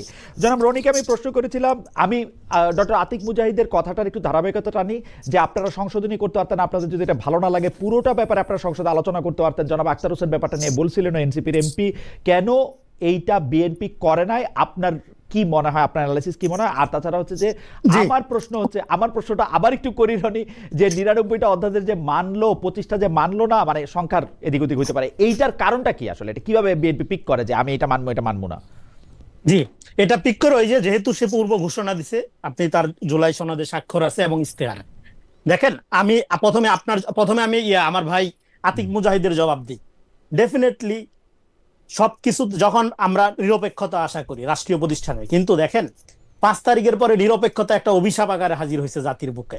আপনি যদি ইনায়া বিনায়া কোনোভাবে জামাতের পক্ষে থাকেন তাইলে আপনি নিরপেক্ষ। হ্যাঁ, এই যে তত্ত্বাবধায়ক সরকার, অন্তর্বর্তীকালীন সরকারের আমলে আপনি নিরপেক্ষ হিসাবে সমস্ত জায়গাগুলোতে কারা দখল করছিল, ইউনিভার্সিটিগুলোতে কারা দখল করছিল, বিভিন্ন প্রতিষ্ঠানগুলোতে বিভিন্ন প্রতিষ্ঠানগুলোতে কারা দখল করছিল, 31টা ভিসি বিএনপি। এই যে নিরপেক্ষতা, আচ্ছা মুজাহিদ, একটু শুনি রনির কথা। এই নিরপেক্ষতার রেজাল্ট কারা পাইছে? হ্যাঁ, সব বিএনপি, কিন্তু রেজাল্ট পাইছে জামাত। বিএনপির লোকগুলো সব ফলাফল সুবিধা জামাতকে দিচ্ছে, তাই না? তো তার মানে এই যে নিরপেক্ষতার নামে একটা একটা আন্দাজ আমরা ধরে রাখি যে নিরপেক্ষ হইলেই সহি হয়ে যাবে। নো, আপনি জামাত করেন, এনসিপি করেন, বিএনপি করেন, কোনো সমস্যা নাই। আপনি যখন দায়িত্বে যাবেন আপনি প্রফেশনাল আচরণ করবেন। কিন্তু আপনি আওয়ামী লীগের আমলে আমরা এরকম নিরপেক্ষতা দেখছি। ধরেন সে আওয়ামী লীগের পক্ষে মতামত উৎপাদন করবে, আওয়ামী লীগের পক্ষে যুক্তি দিবে, আওয়ামী লীগের হয়ে কাজ করবে, কিন্তু বলবে আমি নিরপেক্ষ, আমি সাংবাদিক, আমি লেখক, আমি বুদ্ধিজীবী, এইসব বলবে। কিন্তু হ্যাঁ, পজিশনটা পলিটিক্যালি বেনিফিশিয়ারি হচ্ছে তার কাজের আওয়ামী লীগ। ফলে এই নিরপেক্ষতার চেয়ে সে যদি বলতো যে আমি আওয়ামী লীগ করি, এটা আমার পজিশন, তাহলে কিন্তু কোনো সমস্যা নাই। ফলে আমি মনে করি নিরপেক্ষতার চেয়ে গুরুত্বপূর্ণ হইলো সে তার পরিচয়, রাজনৈতিক পরিচয় প্রকাশ করবে। হ্যাঁ, বলবে আমি জামাত, বলবে আমি এনসিপি, বলবে আমি বিএনপি। হ্যাঁ, তারপরে দায়িত্বে যাওয়ার পরে সে প্রফেশনাল আচরণ করে কিনা আমরা দেখব। আমরা আর নিরপেক্ষ মুনাফিকি দেখতে চাই না। নিরপেক্ষতার চেয়ে দলীয়ভাবে রাষ্ট্রীয় দায়িত্ব নিয়ে কিন্তু আমরা অ্যাকাউন্টেবল আচ্ছা, হলো রনি, কিনা, জবাবদিহি হলো কিনা, রনি, সেটা গুরুত্বপূর্ণ। কারণ রনি, নিরপেক্ষতার মধ্যে দিয়ে আমরা যেটা অর্জন করতে চাইছিলাম 111ও হয় নাই, এই অন্তর্বর্তীকালীন সরকারও কাঙ্ক্ষিত উন্নয়ন অগ্রগতি এগুলো হয় নাই। ফলে দলীয় হওয়াটা রনি, সমস্যা না, একটু বুঝতে সমস্যা বুঝতে হলো যাই। রনি, অ্যাকাউন্টেবল হচ্ছে কিনা, রনি, জবাবদিহিতার আপনার কথা আওতায় অনেক আছে। ওজন এটা তো, একটা একটু বুঝতে যাই। আপনি কোনো ওজন বলছেন নাই। যে- আমি আপনারটা রেসপন্স করি এবার। এটা এই এটা হলো নিরপেক্ষতার ব্যাখ্যা। পার্টটা একটু বুঝি যে আপনি বলছেন যে ইনায়ে বিনায়ে জামায়াতের পক্ষে থাকা হচ্ছে নিরপেক্ষতা। সেই হিসাবে কি জি। গত সরকার কি জামায়াতের পক্ষে ছিল? এটা কে না জানে? গত সরকারের বড় অংশ, হ্যাঁ। সরকার পুরাটা জামাতের ছিল, এটা বললে মিথ্যা বলা হবে। হ্যাঁ। কিন্তু সরকারের ক্ষমতার ভর কেন্দ্র হ্যাঁ। জামাত দ্বারা নিয়ন্ত্রিত। সরকারের ওকে। ভিতরে একাধিক সরকার ছিল। হ্যাঁ। ডিপ স্টেটের কথা তো তারাই বারবার বলছে, এটা আমার বলতে হবে কেন? আচ্ছা, আমি এটা একটু আপনারা বলি, নিজেরাই তো কে না শুনেছেন। জানে যখন বললেন, তাহলে আমি কি জানি? আমি একটা বলি, আমি জানি যে ওই সরকারের নিরাপত্তা উপদেষ্টা বর্তমানে পররাষ্ট্রমন্ত্রী, আমি জানি যে ওই সরকারের অ্যাটর্নি জেনারেল বর্তমানে আইনমন্ত্রী, আমি জানি যে ওই সরকারের বিডার চেয়ারম্যান বর্তমান চেয়ারম্যান, আমি জানি যে ওই সরকারের প্রেসিডেন্ট বর্তমান সরকারের প্রেসিডেন্ট, আমি জানি যে ওই সরকারে যারা যারা যেসব গুরুত্বপূর্ণ সচিবের পদে ছিলেন তারা এখনো এই সরকারের সচিবের পদে আছেন। আমি তাহলে কি জানলাম? তাহলে আমাকে একটু বলবেন সেটা কত পার্সেন্ট? সেটা 20% এর বেশি। প্রেসিডেন্ট, সব মিলে- পররাষ্ট্রমন্ত্রী, আইনমন্ত্রী বাদ দিলে তো পার্সেন্টেজ না। ধরেন আমার শরীরটা 68 কেজি, মাথাটা 2 কেজি, কিন্তু মাথার তো একটা আলাদা গুরুত্ব। জামাতের অর্গানাইজেশনাল ক্যাপাসিটি তো চিন্তা করতে হবে ইন কম্পেয়ার টু বিএনপি। এইটুক নিয়ে এসে এত দূর গেছিল। কতটুকু আপনি আবার comparison কারা করতেছেন। ছিল জামাতের লোক? আমি জামাতের লোক তো দেখি না। আমি তো ইউনূস জামাতের সাহেবের লোক দিকে- একটাও আমি না। আমার কাছে জীবনে এরকম কোনো উদাহরণ নাই। ডক্টর মোহাম্মদ ইউনূস 1.5 ঘন্টা দাঁড়ায় থেকে এই সরকারের প্রধানমন্ত্রীর লগে দেখা করে গেছে ঈদের দিন। আগের সরকারের প্রধানমন্ত্রী এই সরকারের আমি লগে 1.5 আপনাকে ঘন্টা বলি, দাঁড়ায় থেকে বাংলাদেশে দেখা করছে, এরকম কোনো উদাহরণ নাই। আপনার প্রশ্নটা আমি বুঝতে পারছি। আমি সময় পেলে এরপরে ব্যাখ্যা করব। বাংলাদেশের রাজনীতিতে একটা গুরুত্বপূর্ণ পোলারাইজেশন হচ্ছে, একটা সেকুলার রাইট উইং এর সাথে একটা ফ্যানাটিক মুসলিম সেন্টিমেন্টের রাজনীতির একটা অদ্ভুত ব্লেন্ড হচ্ছে। ওকে, এখানে শুধুমাত্র বাংলাদেশ পন্থা মধ্যপন্থার রাজনীতিকে আন্ডারমাইন করা হচ্ছে। এবার আমি আপনার ওইটা রেসপন্স করি। দেখেন, জি। বিচার বিভাগের স্বাধীনতা নিশ্চিত করার ক্ষেত্রে বিএনপি কি করবে? বিএনপি মাজদার হোসেন মামলার কথা আপনি উল্লেখ করেছেন। বিএনপি বিচার বিভাগ অধ্যায় ইস্তেহারে প্রথমেই লিখছে, বাংলাদেশের সংবিধান ও মাজদার হোসেন মামলার রায়ের আলোকে বিচার বিভাগের কার্যকর ও স্বতন্ত্র স্বাধীনতা নিশ্চিত করা হবে। এটা তার প্রথম দফার দাবি। এইবার আরো কতগুলো দফা আছে, আমি পয়রা সময় নষ্ট করতেছি না। শেষে দেখেন, বিচারপতি নিয়োগ আইন, যেটা নিয়ে আপনি বললেন যে তারেক রহমান তার পছন্দ মতো আইন নিয়োগ দিবে, তাই না?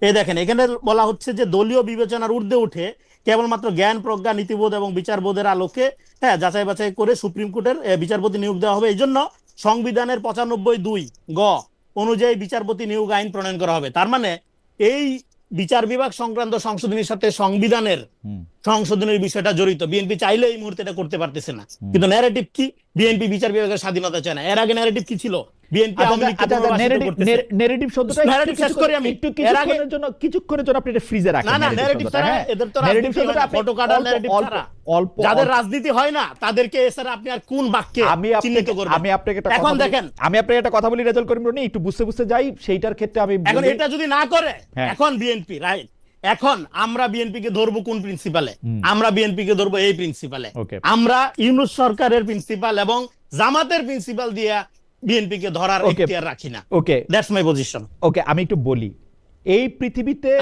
আমি আজকে 29 বছর চাকরি হয়েছে, আমার কাছে কি কর্মু ওইটার কোনো গুরুত্ব আমার কাছে নাই। আমি দেখি যে কি করতেছে। লোকে যদি আইসা আমাকে বলে যে আমি এটা করব, আমি এটা বুঝি যে সে এটা করতেছে না আসলে, কারণ তার টেবিলে জিনিসটা আছে সেটা করতেছে না। এটাই- সে এটাই বলতেছে- nature, সে এটাই- বলতেছে- এটাই সে বাংলাদেশে বলতেছে কে এতদিন- করবে। আমি বলি, আপনি বলতেছেন ইশতেহারে আছে 95(2) চেঞ্জ করবে, সেই ইশতেহার আপনি আমাকে দেখাচ্ছেন এবং ঐতিহাসিক কুমিরের শিয়ালের ছানা দেখানোর মতো। আমি টেবিলে জিনিসটা আছে 95(2)টা আপনি সংশোধন করবেন, বিচারক কেমনে নিয়োগ দিবেন, বিচারকদের জন্য আইন কেমনে বানাবেন, সেটা আপনি ছুঁড়ে ফেলে দিতেছেন। আপনি এটা আলোচনা ছুঁড়ে ফেলে টেবিলে দিচ্ছে? আনতে দিচ্ছেন না। হ্যাঁ, আপনি সংবিধান- ছুঁড়ে ফেলে দিচ্ছেন তো। সংবিধান- আপনি ছুঁড়ে ফেলে দিচ্ছেন তো। সংবিধান সংশোধনের রাখেন, হ্যাঁ। সংবিধান সংশোধনের জন্য কমিটি করা হয়ে গেছে। সংবিধান সংশোধনের জন্য আপনি কমিটি করবেন। আপনারা 10 বার 10 ঘন্টা 10 জন আলোচনা কইরা ঠিক করছেন, এটা নিয়ে কোনো হ্যাঁ। ডিসপিউট নাই। 95(2) আপনার সংশোধন করতে হবে। আর কি করবেন আপনি? হ্যাঁ, আর কি করবেন? সংবিধান এখন? কিভাবে করতে হবে? সংবিধান সংশোধন কিভাবে কি করতে করবেন? হবে? কে করবেন? আপনি সংবিধান সংশোধন ছাড়া সেইটা নিয়ে আপনি আলোচনা করবেন। সংবিধান- আতিক মুজাহিদ আপনি কি বলছেন? এই যে আলোচনা করেন। এবার আপনি তো বলছেন আলোচনা করবেন। আলোচনা তার করেন। মানে কি? তার মানে আপনি এখনই করে ফেলবেন সব। তার মানে আলোচনা আপনি আলোচনা করবেন, আপনি ফালাই দিবেন সংসদ, আপনি আলোচনা করবেন, আপনি সেই ফালাই আলোচনার দিবেন জন্যই তো সংসদ। আপনি ফালাই দিবেন। কোথায় ফালাই দেওয়া হচ্ছে? কই ফালাই, কি করছেন? কোথায় ফালাই দেওয়া কি হচ্ছে? করছেন এটা? আপনি সংসদে তুলেন আলোচনাটা। কোথায় সংসদে আলোচনা তুলতে পারবেন না আপনি? বিরোধী দল তাহলে কেন আছে? আমি সংসদে আলোচনাটা তোলার জন্য তো আইনমন্ত্রী আমার সুযোগটা দিতে হবে, স্পিকার আমাকে সুযোগটা দিতে হবে। আইনমন্ত্রী কি বলছে? হ্যাঁ, এই সরকার কি স্পিকার বলছে? কেন সুযোগ এই দিবে না? অধ্যাদেশটা মানবে না, এই অধ্যাদেশটা ল্যাপস হয়ে যাবে। এই অধ্যাদেশটা 30 দিনের মধ্যে মানার একটা প্রভিশন আছে, ওইটা না মানলে এটা ল্যাপস হয়ে যাবে। সংসদে স্পষ্ট বলা হয়েছে এটা মানা হবে না। আপনার মানা হবে না 30 দিন তো হয় না। আপনি দাবিটা তুলেন, আলাপটা করেন যে এটা না মানলে রনি দেশের ভাই, অপরণীয় ক্ষতি হয়ে যাবে, এটা না মানলে রনি ভাই, গণতন্ত্র ধ্বংস হয়ে যাবে, না, না, চেতনা নষ্ট হয়ে যাবে। কিছু হইলে বাংলাদেশে গণতন্ত্র থাকলেও কোনো লাভ হবে না। শেখ হাসিনার কাছে সব গণতন্ত্র, সব সংবিধান থাকা সত্ত্বেও সে গুম করছে, খুন করছে, এগুলো শুনেন, আধা পয়সা পাতা দেয় না। এগুলি আধা পয়সা পাতা দেয় না। আমরা যে কথা বলতেছি, বিশেষজ্ঞ নির্ভর সংস্কারের প্রতি মানুষের এমনি তো কোনো আস্থা নাই। মানুষ দেখতে চায় প্র্যাকটিক্যাল সমস্যার সমাধান, সেই সমাধানটা করতে পারতেছে কিনা একটা সরকার, সেটা গুরুত্বপূর্ণ। রনি, বিশেষজ্ঞ নির্ভর সমাধানের কথা না তো, আপনি ইশতেহারে যেটা বলছেন আপনার 95(2) আপনার করতে হবে, বিচারকদের জন্য একটি পালনীয় আচরণ বিধি নির্ধারণ করতে হবে, বিচারকদের জন্য। আরে ভাই, এটার জন্য তো সংবিধানে হাত দিতে হবে। সংবিধানে হাত দেন চাইলে আপনি যে 99টা আপনি মানছেন, ওটার মধ্যে আপনার সংবিধানে হাত দিতে লাগবে না। হাত দেওয়া হয়েছে, হাত দেওয়া লাগবে না। প্রক্রিয়ার মধ্যে ঢুকছে মাত্র, হাত দেওয়া লাগবে। আর ওটা প্রক্রিয়া থেকে বাইর করে দিলেন কেন? হ্যাঁ, বাইর করে কেন দিছে? কোন যুক্তিতে দিছে? আমি জানি না ভাই যুক্তিটা। একটু কোন যুক্তিতে? আপনি এর আগে বললেন না যে এটা ত্রুটিপূর্ণ ছিল, এই জন্য দিছে। এবার এটা ত্রুটিপূর্ণ না, এটা আপনি প্রমাণ করেন। প্রমাণ না করে এটা এখনই আপনি ধরে নিচ্ছেন কেন? শুনেন, যে কোনো সংশোধনী, যে কোনো আপনার উন্নয়ন অগ্রগতি যাই করতে চান, তার পদ্ধতিটাও বৈধ হইতে হবে। ওকে, তার পদ্ধতিটাও লেজিট হইতে হবে। 99টা যে আপনারা পিক, 99টা যে আপনি এটা আমরা সবাই পিক হইতে দেখলাম, আর 25টা সাথে হ্যাঁ, সেটা কি অবৈধ ছিল? না, এটা এই পদ্ধতিটা কি অবৈধ ছিল কিনা? ওই পিক এন্ড চুজ কিসের ভিত্তিতে হয়েছে? না, এটা কমিটির ভিত্তিতে হইছে। ওখানে সর্বদলীয় কমিটি ছিল। ওই কমিটি থেকে শুধু বিএনপির লোকজন ছিল। সর্বদলীয় কমিটি কি 99টাকে নিতে 20 টাকা বাদ দিতে বলছিল? না, কমিটি কি নিতে বলছিল না, আগে বলছে স্পষ্ট আপনার রিকমেন্ডেশন আছে, এবং সেখানে সংসদীয় আমি বলি সংসদীয় পদ্ধতিতে সেখানে জনগণের সামনে প্রত্যক্ষভাবে ভোটে এবং নিয়মতান্ত্রিক পদ্ধতিতে বিল উত্থাপনের মধ্য দিয়া সেই আইনগুলো পাশ করা হচ্ছে। এবং এই আইনগুলো পাশ নিয়ে যদি আপনি যেটা বলেন 99 না 98টা, যে 98টা পাশ করা হইলো, এবং যে 98টার সাথে সাংবিধানিক সংস্কারের বা আপনার মৌলিক রাষ্ট্রীয় বা জাতি গঠনের চরিত্রের মৌলিক পরিবর্তনের কোনো সম্পর্ক নাই, সেগুলো পাশ করা হচ্ছে। কিন্তু যেগুলোর সাথে দীর্ঘমেয়াদী সংস্কার এবং সংবিধানের প্রশ্ন জড়িত, সেগুলোর ব্যাপারে অধিক আলাপ আলোচনা করে এবং সময় নিয়ে করা হবে। আমি একটু সেইটাকে এখনই আপনারা যারা মনে করতেছেন না এখনই করে ফেললেই ভালো হইতো, সেটা ভালো হইতো কাদের জন্য? সেটা ভালো হইতো বিগত সরকারের যারা সমর্থক বা এখন যারা বিরোধী দল আছে তাদের জন্য। বিএনপির জন্য এটা ভালো হইতো না, এবং বিএনপি মনে করে এটা ভালো হইতো না, এবং তার সমর্থকরা এটা যদি মনে করে যে না বিএনপি এটা কইলে খারাপ করলো, তাহলে তারে বাদ দিয়ে দিবে। পার্লামেন্টারি ডেমোক্রেসিতে 2/3 থাকলে, পার্লামেন্ট সার্বভৌম, 2/3 থাকলে, 2/3 থাকলে আমার যেটা ভালো মনে হয় এটা আমি করতেই পারি, তাই তো? আপনি এরপরে আরে বাদ দিয়ে দিবেন, এটা তো সুবিধা। ওকে, ফ্যান্টাস্টিক। আপনার ভালো না লাগলে আপনি বাদ দিয়ে দিবেন। ডক্টর মুজাহিদ কিছু বলতে চাইছিলেন। ডক্টর মুজাহিদ, আমরা একটু শুনি। না, ভেরি ইন্টারেস্টিং। আমার কাছে রনি ভাইকে আমি খুব শ্রদ্ধা করি। মনে হলো যে গ্রামে আমরা যখন ছোট থাকতে কাইজা করতাম যে আমাকেই যেটা লাগবে, সেটার জন্য কিন্তু রেজাল্ট করি রনি দায়ী না, সেটার জন্য আমি দায়ী। আমি ওনার সঙ্গে আসলে কাইজা করতেছিলাম। আমি আশা করবো যে রনির সাথে আমার বড় ভাই ছোট ভাইয়ের ব্যাপারটা চিরকাল থাকবে। রাইট, দেখেন এই যে পার্সোনালি অ্যাটাক করা, এটা কালচার না, এটা আমারে বলছে রনি, এটা আমাকে বলছে। না, আমাকে ডাইনে কেন বলবে এই কথা? আমাকে আতিক মুজাহিদের অসম্মানের একটা কথা বলছি। আপনারা এই ধরনের গেস্ট ডাকবেন না যারা কথা বলতে। না, রনি ঠিক আছে, আমি দল্লা এনসিপির 100% বিরোধী, কিন্তু আমাকে যে পার্সোনালি সম্মান দিতে জানে না তাকে ডাকবেন না দয়া করে আমাদের সাথে। আমি আপনার সাথে তর্ক করছি, কিন্তু সে এখানে বিশাল পণ্ডিত সুশীল হয়ে গেল, আমি গ্রাম্য হয়ে গেলাম। না, এই যে এলিটিস্ট রাজনীতি। আপনাকে গ্রাম্য বলে নাই রনি, আপনাকে গ্রাম্য বলে নাই। আপনাকে কেন গ্রাম্য বলবে? আমাকে বলতেই পারে। আমি গ্রাম্য। আপনি খুশি এতে? আপনি গ্রাম্য হিসেবে খুশি, আমিও খুশি। ওকে, ঠিক আছে, আমি খুশি আছি, আমার অসুবিধা নাই। ডক্টর মুজাহিদ, আমিও খুশি। ডক্টর মুজাহিদ বলেন। ওনারা সুশীল, আমরা আজকে গ্রাম্য। চালান। হ্যাঁ, ডক্টর মুজাহিদ বলেন। রনি ভাই শুনছিলাম অসুস্থ, জ্বর বেশি। রনি ভাইয়ের জন্য দোয়া করি, হয়তো জ্বর বেশি হলে মানুষ একটু বকাবকি। না, আপনি আপনার কথা বলেন। রনি আমি দেখতেছি, এই ধরনের বক্তা আনবেন না। রনি আমি দেখতেছি, এইজন্য আমি আপনাদের সাথে আসতে চাই না। রনি আমি দেখতেছি। এটা ফ্যাসিস্ট প্রবণতা, একটা ব্যক্তিকে আহা রনি যখন আপনি যারা- একেবারে No, no, এত এক্সট্রিম কথা আবার বলেন না এটা এত এক্সট্রিম কথা বলেন না এইসব বেয়াদবিকে এত এগুলো একদম বেয়াদবি একদম এক্সট্রিম কথা পার্সোনালি বলেন কেন না। অ্যাটাক করবে একদম এই সমস্ত বেয়াদবদের না না না ডাকবেন না আপনার আমার সাথে এটা ডক্টর মুজাহিদ আপনি বলেন। আমি শুনেন, আপনি আমাকে বলেন personally আপনি আমাকে খালেদ বলেন ভাই দেখেন আপনি আমাকে প্রত্যেকটা বলেন আলাপের একটা আদব আছে, আপনি আমাকে প্রত্যেকটা বলেন। আলাপের একটা আদব আছে। আমি তো বলতে পারি না যে আপনার সাথে আমি তর্ক করতেছি বিষয় ধরে ধরে, Right. আমি তো পার্সোনালি বলি নাই, না, না। পার্সোনালি একবারও আমি আপনাকে অ্যাটাক করেছি? না না না না সেইটা ঠিক আছে, সেটা ঠিক আছে। এখন ওই যে মুজাহিদ বলেন তাহলে একটা বেসিক আদব যে জানে না, যারা না না রনি এটা objective ঠিক truth আছে। থেকে আরে personal আমরা truth এ চলে যায়, রনি আমরা তাদের সাথে আদব কেমনে আলাপ হবে? রনি আমি আপনাকে বলি আদব বেয়াদবি আলাপের আগে তো আদব না গুরুত্বপূর্ণ ভাই, রনি আমি আদব আপনাকে ছাড়া তো রনি আলাপ আমি হবে আপনাকে না। আমি বলি তর্ক আপনার সাথে রনি আমি আপনাকে আপনার বলি সাথে 3 দিন তর্ক করব আমি, না, কিন্তু না, আপনি রনি- যখন রনি আমি personally বলি আমাকে রনি attack আপনি করবেন, তখন আমি কি করব? রনি আমি আপনাকে বলি আদব আমি কি শো থেকে উঠে চলে যাব? আপনি না, এখন এটা ভালো হবে আপনার না জন্য? না রনি আপনি থামেন তাহলে তাকে মুজাহিদ- সরি বলতে হবে, মুজাহিদ আপনি আমাকে পার্সোনালি বলেন অ্যাটাক করার জন্য সরি বলতে হবে। মুজাহিদ আপনি আমাকে বলেন মুজাহিদ এগুলো আচ্ছা আসার আমি জীবনে অনেক আমি সার দিছি আমি আপনি। আমি আমি বিষয়টা হলো যে এত সিরিয়াস হচ্ছে কেন আমি এটাই বুঝলাম না। কেন? আচ্ছা না, মুজাহিদ না, আপনি serious। আমাকে বলেন আপনি আমাকে বলেন Personally বলবেন না, মুজাহিদ আপনি আমাকে আপনার বলেন বক্তব্য দেন। আপনি আমাকে বলেন কারণ কেন সিরিয়াস আচ্ছা, হচ্ছে আমি- মুজাহিদ আমি আপনাকে বলি কেন সিরিয়াস হচ্ছে। রনির সাথে এতক্ষণ কিন্তু আমি তর্ক করতেছিলাম, রনির প্রতিটা কথার মধ্যে আমি যেটাকে বলে হচ্ছে বাংলা ভাষায় বাম হাত ঢুকাইতেছিলাম। এই কথাগুলি বলতে গিয়া একসাথে লাইভ অনুষ্ঠানে উনার কিছুটা উত্তেজিত হওয়াটাই স্বাভাবিক। এই ক্ষেত্রে আপনি No, ওনাকে no. নাম ধইরা যদি উনি আমার উপরে রাগ হওয়া স্বাভাবিক, এখন উনাকে নাম ধইরা যদি আমার জায়গা থেকে একটু বলেন তাহলে উনার কষ্ট পাওয়া স্বাভাবিক। রনি আমাদের খুবই না, না। স্নেহভাজন, আপনাদেরও খুবই মুরব্বী, অসংখ্য দিন উনি অসংখ্য কাজ করছেন। আমরা পরস্পরের প্রতি এই ভালোবাসা শ্রদ্ধাটা বজায় রাখি। আপনি বলেন এগুলো মুজাহিদ। একদম আমি- আমরা আমি- মুজাহিদ বলি আমি- হ্যাঁ রনি আমি- হ্যাঁ বলি। আমার মনে হয় আমার কথাটা রনি ভাই রিকল করতে পারেন। আমি বলছি সম্মানিত রনি ভাইয়ের এই হ্যাঁ। মনে খেয়াল করেন এই শব্দটা। ঠিক উনি আছে ওনার ঠিক আছে সাথে আমার আপনি সম্পর্ক আপনার জবাবটা আমার বলেন, খারাপ আমরা হবে না। প্রসঙ্গে যাব আপনি আমরা আপনার প্রসঙ্গে বক্তব্য যাব দেন। প্রসঙ্গে যাব মাননীয় সংসদ সদস্য, আপনি আপনার বক্তব্য দেন please। প্রসঙ্গ। আমাকে নিয়ে টেনশন করার দরকার নাই। প্রসঙ্গ দেন। না, না, খুবই ধন্যবাদ রনি জি, ভাইকে জি। চমৎকার করে কথা বলার জন্য। জি বলেন। আমার কাছে আমারে পার্সোনালি অ্যাড্রেস করেন না, আপনি আপনার বক্তব্য আচ্ছা দেন। রনি অ্যাড্রেস করলেও আপনি খেপে যেতেছেন, আপনি থামেন। মুজাহিদ বলেন আপনি দরকার নেই, বলেন অ্যাড্রেস হচ্ছে না তো। মুজাহিদ বলেন অ্যাড্রেস করা শিখতে হবে তো। আপনি আপনার কথা বলেন। বলেন আপনার দরকার নেই আই, আমাকে নিয়ে টেনশন করার। এর মধ্যে দর্শকদের কথা কিছু শোনাই তাহলে আপনাদের জন্য একটু ভালো হবে। এইটা হইলো রফিক মমিন, উনি বলতেছেন খালেদ সাহেব নাও ইউ আর প্যাট্রোনাইজিং জামাতি ফেলো। এই যাই হোক আর আর আর আর বলতে চাই না। ডক্টর মুজাহিদ আপনি একটু বলেন, আপনি যে জায়গা থেকে আপনি আপত্তি জানাইতেছিলেন ওই জায়গাটার মধ্যে থেকে আপনি একটু বলেন যে কোন জায়গায় আপনি পয়েন্ট করবেন, তারপর আমরা পরবর্তী প্রসঙ্গে যাব।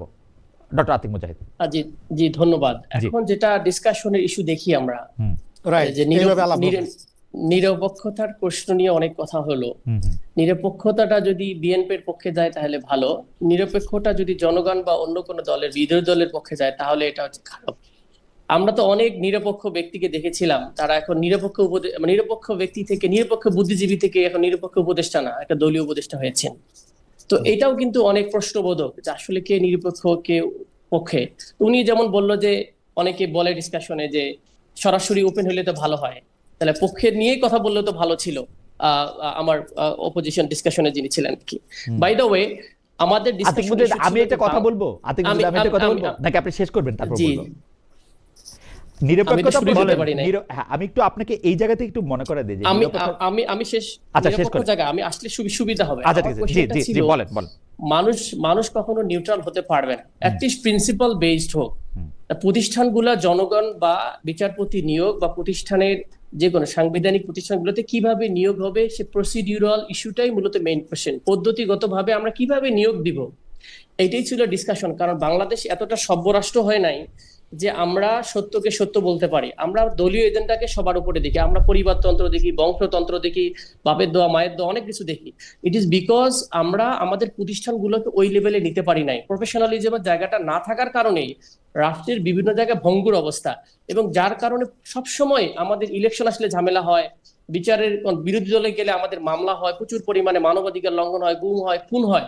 এই যে একটা আতঙ্ক, এই সিস্টেমটা থেকে আমরা বাঁচতে চাইতো নাকি?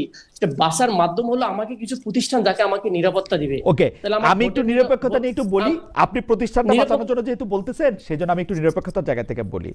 মানুষ কোনোদিন নিরপেক্ষ হয় না এই কথা আমি অন্তত বিশ্বাস করতে চাই না, কারণ আমি মনে করি যে মানে আমি ভোটও দেই না, আমার নিরপেক্ষতার জায়গায় আমি এটা থাকতে চাই, কিন্তু মানুষ ঘটনা হচ্ছে principle based কিন্তু হয়। কিন্তু আমরা কিন্তু 17 মাস এক্সপেরিয়েন্স করছি যারা আপনাদের পক্ষে কথা বলে নাই। আমি আমার কথা বলি, আমার কোনো কথা, কোনো প্রশ্ন আপনাদের বিপক্ষে গেলে আপনারা আমাকে আওয়ামী ফেসিস্ট, ওমক 71-এ কইছিলেন, 24-এ কইছিলেন, এতদিন কি করছেন, সালমান এফ রহমানের কেশিয়ারগিরি করছেন, এগুলি বলছেন। কিন্তু সেই জন্য আপনারা যদি কোনোদিন কোনো প্রতিষ্ঠান বাঁচাতে যান, আপনারা কিন্তু আইন হাতে তুলে নেবেন না। আমরা কিন্তু 17 মাসে দিনের পর দিন আইন হাতে তুলে নিতে দেখছি। একটা বারের জন্য ইনস্টিটিউশনের প্রতি কোনো শ্রদ্ধা আমি 17 মাসে দেখি নাই, এবং সবচেয়ে কম দেখছি যারা আপনারা সরকারের বা ক্ষমতার সবচেয়ে কাছাকাছি ছিলেন। এইটার আপনি কিভাবে ব্যাখ্যা করেন? আপনারা কি এখনো নিরপেক্ষ? আপনারা দেখবেন যে নিরপেক্ষতাটার নাম করে রনি সাহেব যেটা বলছেন, আমি কিছুটা এটাকে সমর্থন করি। যতক্ষণ না পর্যন্ত আপনাদের পক্ষে না আসে, অর্থাৎ জামাত ইসলামী এনসিপির পক্ষে না আসে, ততক্ষণ পর্যন্ত আপনারা একটা লোককে পাথর ছুঁড়ে কারো চরিত্র রাখা যাবে না, পাথর ছুঁড়ে রনি, আমি কথা বলতেছি, পাথর ছুঁড়ে মারার চেষ্টা করছেন আপনারা। আপনি যদি একটু বলেন যে এই ইনস্টিটিউশনটা কি আপনারা চান আসলে ইনস্টিটিউশনালি ব্যাপারগুলি ডিল করা হোক? আসলে আমি কিন্তু বিগিনিং থেকে কয়েকটা কথা ভেরি ইন্টারেস্টিং বলছি। রাষ্ট্র কিন্তু ইনস্টিটিউশনের সাথে জড়িত। গভর্নমেন্ট আসবে, গভর্নমেন্ট যাবে, কিন্তু স্টেটটা ফাংশন করবে। স্টেটটা হচ্ছে সবাই, আপনার পক্ষ শক্তি, বিপক্ষ শক্তি, এবং যারা ভোট দেয় না। ইভেন এমন আমরা ইলেকশন করেছি, আওয়ামী লীগ ছাড়া আওয়ামী লীগের অনেক লোক ভোটও দেয়নি, আপনি সাধারণ মানুষ অনেকে ভোট দেন নাই। রাষ্ট্র যখন সবার কিন্তু হর্তাকর্তা বা সবার রক্ষাকর্তা হয় হিসেবে কাজ, রাষ্ট্রের শুধুমাত্র ইন্টারনাল সিকিউরিটি, এক্সটার্নাল সিকিউরিটি অনেক বিষয় কিন্তু জড়িত। এখন এই রাষ্ট্রটাকে আপনি কি হিসেবে চিত্রায়িত করতে চান সেটা ডিপেন্ডস আপন। আপনি বিএনপি গভর্নমেন্ট হয়তো এই রাষ্ট্র বিনির্মাণে তাদের একটা গুড গভর্নেন্সের একটা চিন্তা থাকতে পারে, আমার এনসিপি গভর্নমেন্টের একটা চিন্তা থাকতে পারে, মানুষ সেটা অনুযায়ী গভর্নেন্সের ক্ষেত্রে ভোট দিবে। কিন্তু রাষ্ট্রের প্রতিষ্ঠানকে দলীয়করণের ব্যাপারে কোনো মানুষ কিন্তু ভোট দেয় না, আপনারা দেখবেন। এই জন্য রাষ্ট্র হলো এই সিস্টেমগুলো স্ট্রেংথেনিং করা, এবং জুলাই পরবর্তী এটাই মূলত মেইন দাবি ছিল যে রাষ্ট্রগুলো স্ট্রেংথেনিং হোক, যাতে করে আমরা খেলতে পারি, মানে আমরা যে গেমের যেটা রুলস থাকে, যে নিউট্রালিটি মিনিমাম থাকে, প্রিন্সিপাল ভিত্তিক থাকে। প্রিন্সিপাল ভিত্তিক থাকলে আপনার সাথে আমার সম্পর্ক নাই। হ্যাঁ, আপনার ডিবেটের কিছু প্রিন্সিপাল থাকতে পারে, হ্যাঁ এটা ভায়োলেশন করলে ডিবেট ভায়োলেশন, যুদ্ধেরও প্রিন্সিপালস আছে। তাহলে সবকিছু প্রিন্সিপাল ভিত্তিক নিয়োগ দিলে একটা রাষ্ট্র সিস্টেমের কাঠামো মিনিমাম স্ট্যান্ডার্ড থাকে।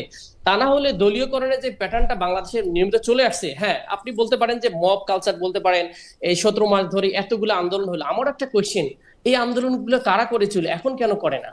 এখন কি সব দাবি দাওয়া পূরণ হয়ে গেছে? এখন কি বাংলাদেশ সব প্রতিষ্ঠান স্বচ্ছ হয়ে গেছে? এখন কি সব পুলিশ ফাংশন করতেছে, নাকি সব পুলিশ এখন একদলীয়করণ হয়ে গেছে?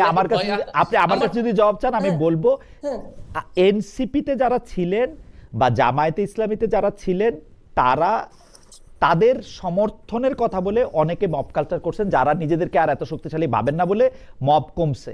তবু বিএনপির নেতৃত্বে কিন্তু আমরা মব দেখতে পাচ্ছি। বিএনপি নেতৃত্বে কিন্তু এরে ধরা, তারে ধরা, 1/11-তে আমার কি করছে, তারে ধইরা নিয়ে আসা, তারে জেলে দেওয়া দেওয়া, এগুলো আমরা দেখতে পাচ্ছি, কিন্তু কমে নাই, মানে কমছে। তার মানে হচ্ছে আপনার ডেফিনেশনটা পাওয়ারের সাথে সাথে চেঞ্জ হয়ে যায়। হ্যাঁ, তো এই যে পাওয়ারের সাথে সাথে ডেফিনেশন চেঞ্জ না হয়, বরং রাষ্ট্রের কাঠামোকে, হ্যাঁ ডেফিনেটলি একটা ইমার্জেন্সি সিচুয়েশন, অনেক কিছু ঘটনা ঘটছে, উইক গভর্নমেন্ট বলেন, অনেক কিছু সমস্যা রয়েছে। উনি যেভাবে একধারে অনেক কিছু বলে গেলেন, সব এটা বিএনপি জামাতের লোকজন ছিল, আপনি নিজে অনেকগুলো উদাহরণ দিলেন, সেগুলো অনেক উপদেষ্টারাই ওখান থেকে এখানে শিফটিং করেছে। বাই দ্য ওয়ে, এই ট্রেডিশনাল আমি যুক্তিতে এবং আর্গুমেন্টে যেতে চাই না। আমি যেটা দেখতে চাই বাংলাদেশটা, সেই জায়গাটা হচ্ছে এমন একটা স্ট্রেংথেনিং বাংলাদেশ, রেসপেক্ট বোধের বাংলাদেশ, স্ট্রেংথেন আমাদের ইনস্টিটিউশন গুলা, যেগুলো রাষ্ট্রকে ঠিক জায়গায় টিকিয়ে রাখতে হেল্প করে। এবং আমরা পলিটিক্স করব রাষ্ট্রটাকে একটা সেই স্ট্রেংথেনের জায়গা থেকে, যে আমরা কত বেশি সার্ভিস দিতে পারবো, শোষণের রাষ্ট্র না বরং সার্ভিসের রাষ্ট্র আমরা বিল্ড আপ করতে চাই। এবং বাংলাদেশ রাষ্ট্রের আপনারা সবাই ডিসকাশন করলে মেইন সমস্যা তো কাঠামোগত ক্রাইসিস। এই রাষ্ট্র কাঠামোটাই যে নির্মাণটা রয়েছে, সেটার প্রসেসটাই তো রং।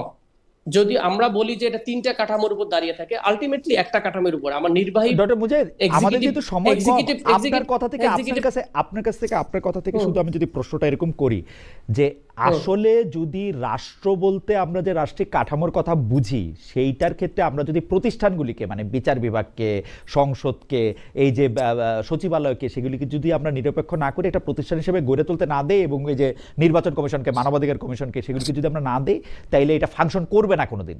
এইটার এই ব্যালেন্স ইমব্যালেন্স হবেই, একটা ফেসিস্ট রাষ্ট্রের জায়গা আর একটা ফেসিস্ট কাঠামো তৈরি হবেই। মানে আপনারা কি আসলে ইনস্টিটিউশনগুলি ঠিক করে করতে চান? ইনস্টিটিউশনগুলি ঠিক করার ব্যাপারে কি আপনারা সিরিয়াস?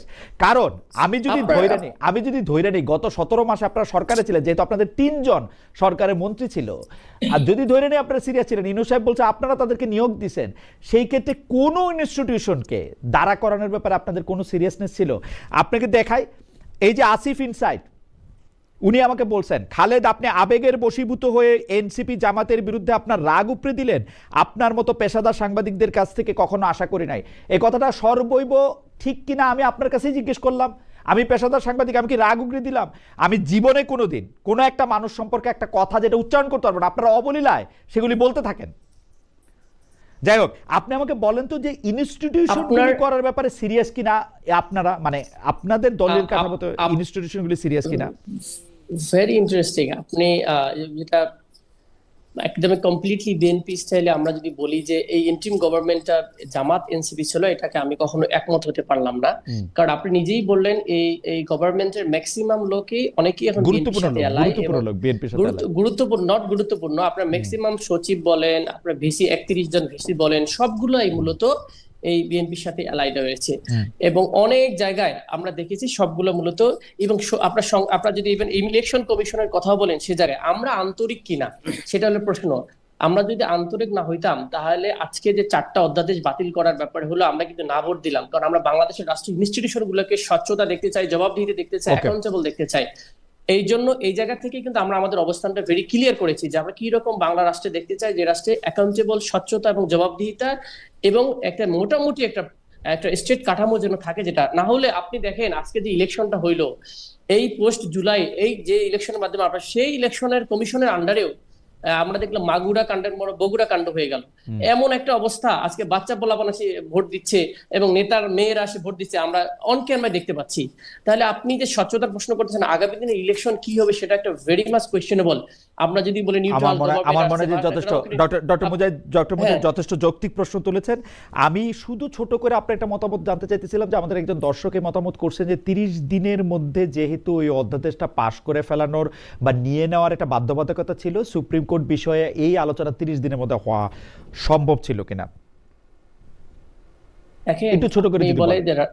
রাষ্ট্র চেঞ্জ করার জন্য পলিটিক্যাল উইলটা খুব জরুরি। আপনি কি রকম রাষ্ট্র বিনির্মাণ করতে চান, সেই পলিটিক্যাল উইল যদি স্বচ্ছ থাকে, it is possible, it's not a impossible কোনো ইস্যু ছিল না। কারণ আমরা বিরোধী দল থেকে বলেছি will do the constructive criticism. আমরা আমাদের রাষ্ট্রকে টিকিয়ে রাখার জন্য, জনস্বার্থের জন্য আমরা বিরোধিতা করব। আমরা শত্রুতা বা আমরা বিরোধী দল মানে শত্রুতা এই স্টাইল জায়গা থেকে আমরা দিই না। আমরা রাষ্ট্রকে কোঅপারেটিভলি কিভাবে ভালো বিনির্মাণ করা যায় সে জায়গা থেকে কনস্ট্রাকটিভ ক্রিটিসিজম, যুক্তি, আর্গুমেন্ট, জনগণের পক্ষে কথা বলতে হবে। তা না হলে এই রাষ্ট্র কখনো ডেমোক্রেটিক স্টেট থাকবে না, এক ওয়ান ওয়ে হয়ে যাবে। যা চাবেন তাই যদি হয়ে যান তাহলে you are going to be the new fascist. So আমরা এটা না, আপনি 30 দিনের মধ্যে এটা করা সম্ভব ছিল কিনা সেটা যদি একটু বলেন। আমরা এটা আবার আপনার কাছে আসবো, আপনারা যদি একটু অনুমতি দেন। আপনাদের অনুষ্ঠানটা আজকে একটু লম্বাও করতে চাই, গত মানে 1 ঘন্টা শেষ না করে 20-22 মিনিট। তো আমি তো কোনো কথাই বলি নাই কিন্তু। হ্যাঁ, রনিকে কথা বলতে হবে।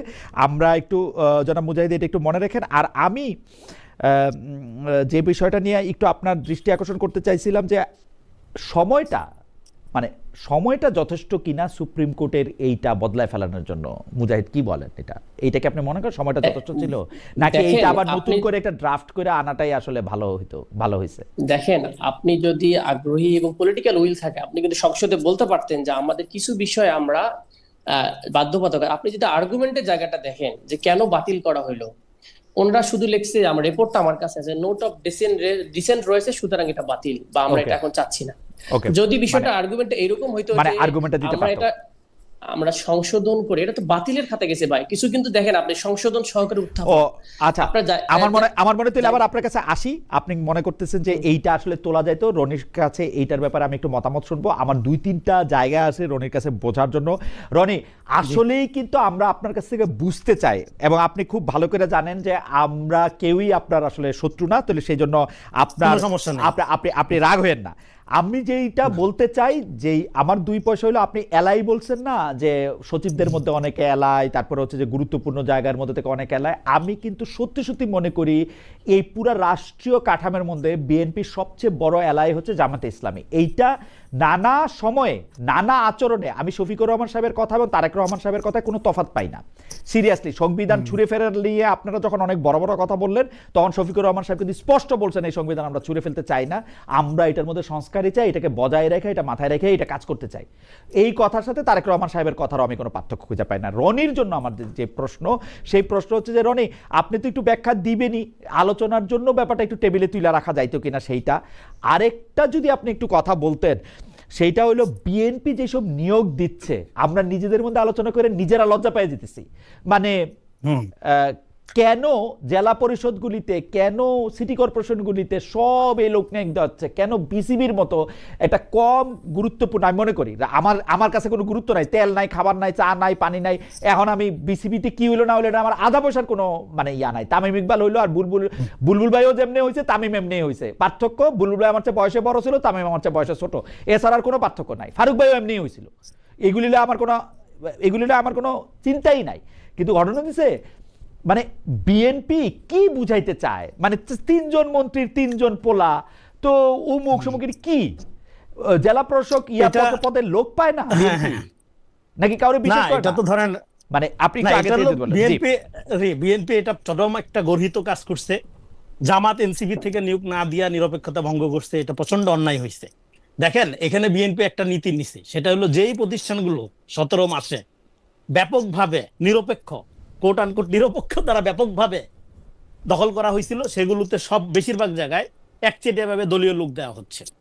এবং যেসব জায়গায় দলীয় লোক দেওয়া হচ্ছে সবগুলো ক্ষণস্থায়ী। এই যে আপনি প্রশাসকগুলোর কথা বললেন, এখানে বিএনপির যারা দায়িত্বে আছে তাদের ভেতর থেকে নির্বাচনের দাবি আছে। উদাহরণ হিসেবে শাহাদাত চৌধুরীর কথা বলি, উনি 50 বার নির্বাচনের দাবি জানাইছে কমপক্ষে, অথচ উনি কিন্তু দায়িত্বে আছে চট্টগ্রাম সিটি কর্পোরেশনের। এবং এই যে আপনার এই ক্রিকেট বোর্ডের যে কমিটি, ক্রিকেট বোর্ড নিয়ে আপনার যে অবজারভেশন, এটা আপনার পার্সোনাল অবজারভেশন, কিন্তু অনেকের এটা আবেগের জায়গা, অনেকের জন্য এটা অনেক গুরুত্বপূর্ণ জায়গা। সো কিন্তু আপনার পার্সোনাল বক্তব্যকে আমি রেসপেক্ট করি, এটা আলাদা। কিন্তু আমি নিজে ক্রিকেট ফ্যান, খেলা দেখি। আমি ক্রিকেট ফ্যান, বিসিবির ফ্যান তো না। না, বিসিবি তো গিয়ে খেলে না, ক্রিকেট ফ্যান, বিসিবি তো গিয়ে খেলে না। রাইট না, সেক্ষেত্রে বাংলাদেশ দল খেলে, বাংলাদেশের প্রতিষ্ঠান, সেটা দিকেও মনোযোগ রাখি আমি আর কি। আমি অত ওইভাবে দেখি না আর কি। যাই হোক, তো এখন এই কমিটিটা কিন্তু একটা অ্যাডক ভিত্তিক কমিটি হয়েছে, এবং এই কমিটিতে 3 জন আপনার মন্ত্রী বা বিএনপি নেতার ছেলে আছে, কিন্তু পুরা কমিটিটাই কিন্তু নেতার ছেলের কমিটি না, আরো লোকজন আছে। হ্যাঁ, 11 জনের কমিটি, তার মধ্যে মন্ত্রীর ওয়াইফও আছে। কিন্তু আপনার মন্ত্রীর ওয়াইফটা আমি বাদ দিতে চাই। আমি বারবার বলি, রাসনা ইমামের কোটায় মানে রাসনা ইমামের কোটায় বিসিবিতে যাইতে হয় নাই। রাসনা ইমাম যথেষ্ট প্রথিতযশা আইনজীবী, মানে তার বাবা, মানে সেটা আমি বলতে চাই না।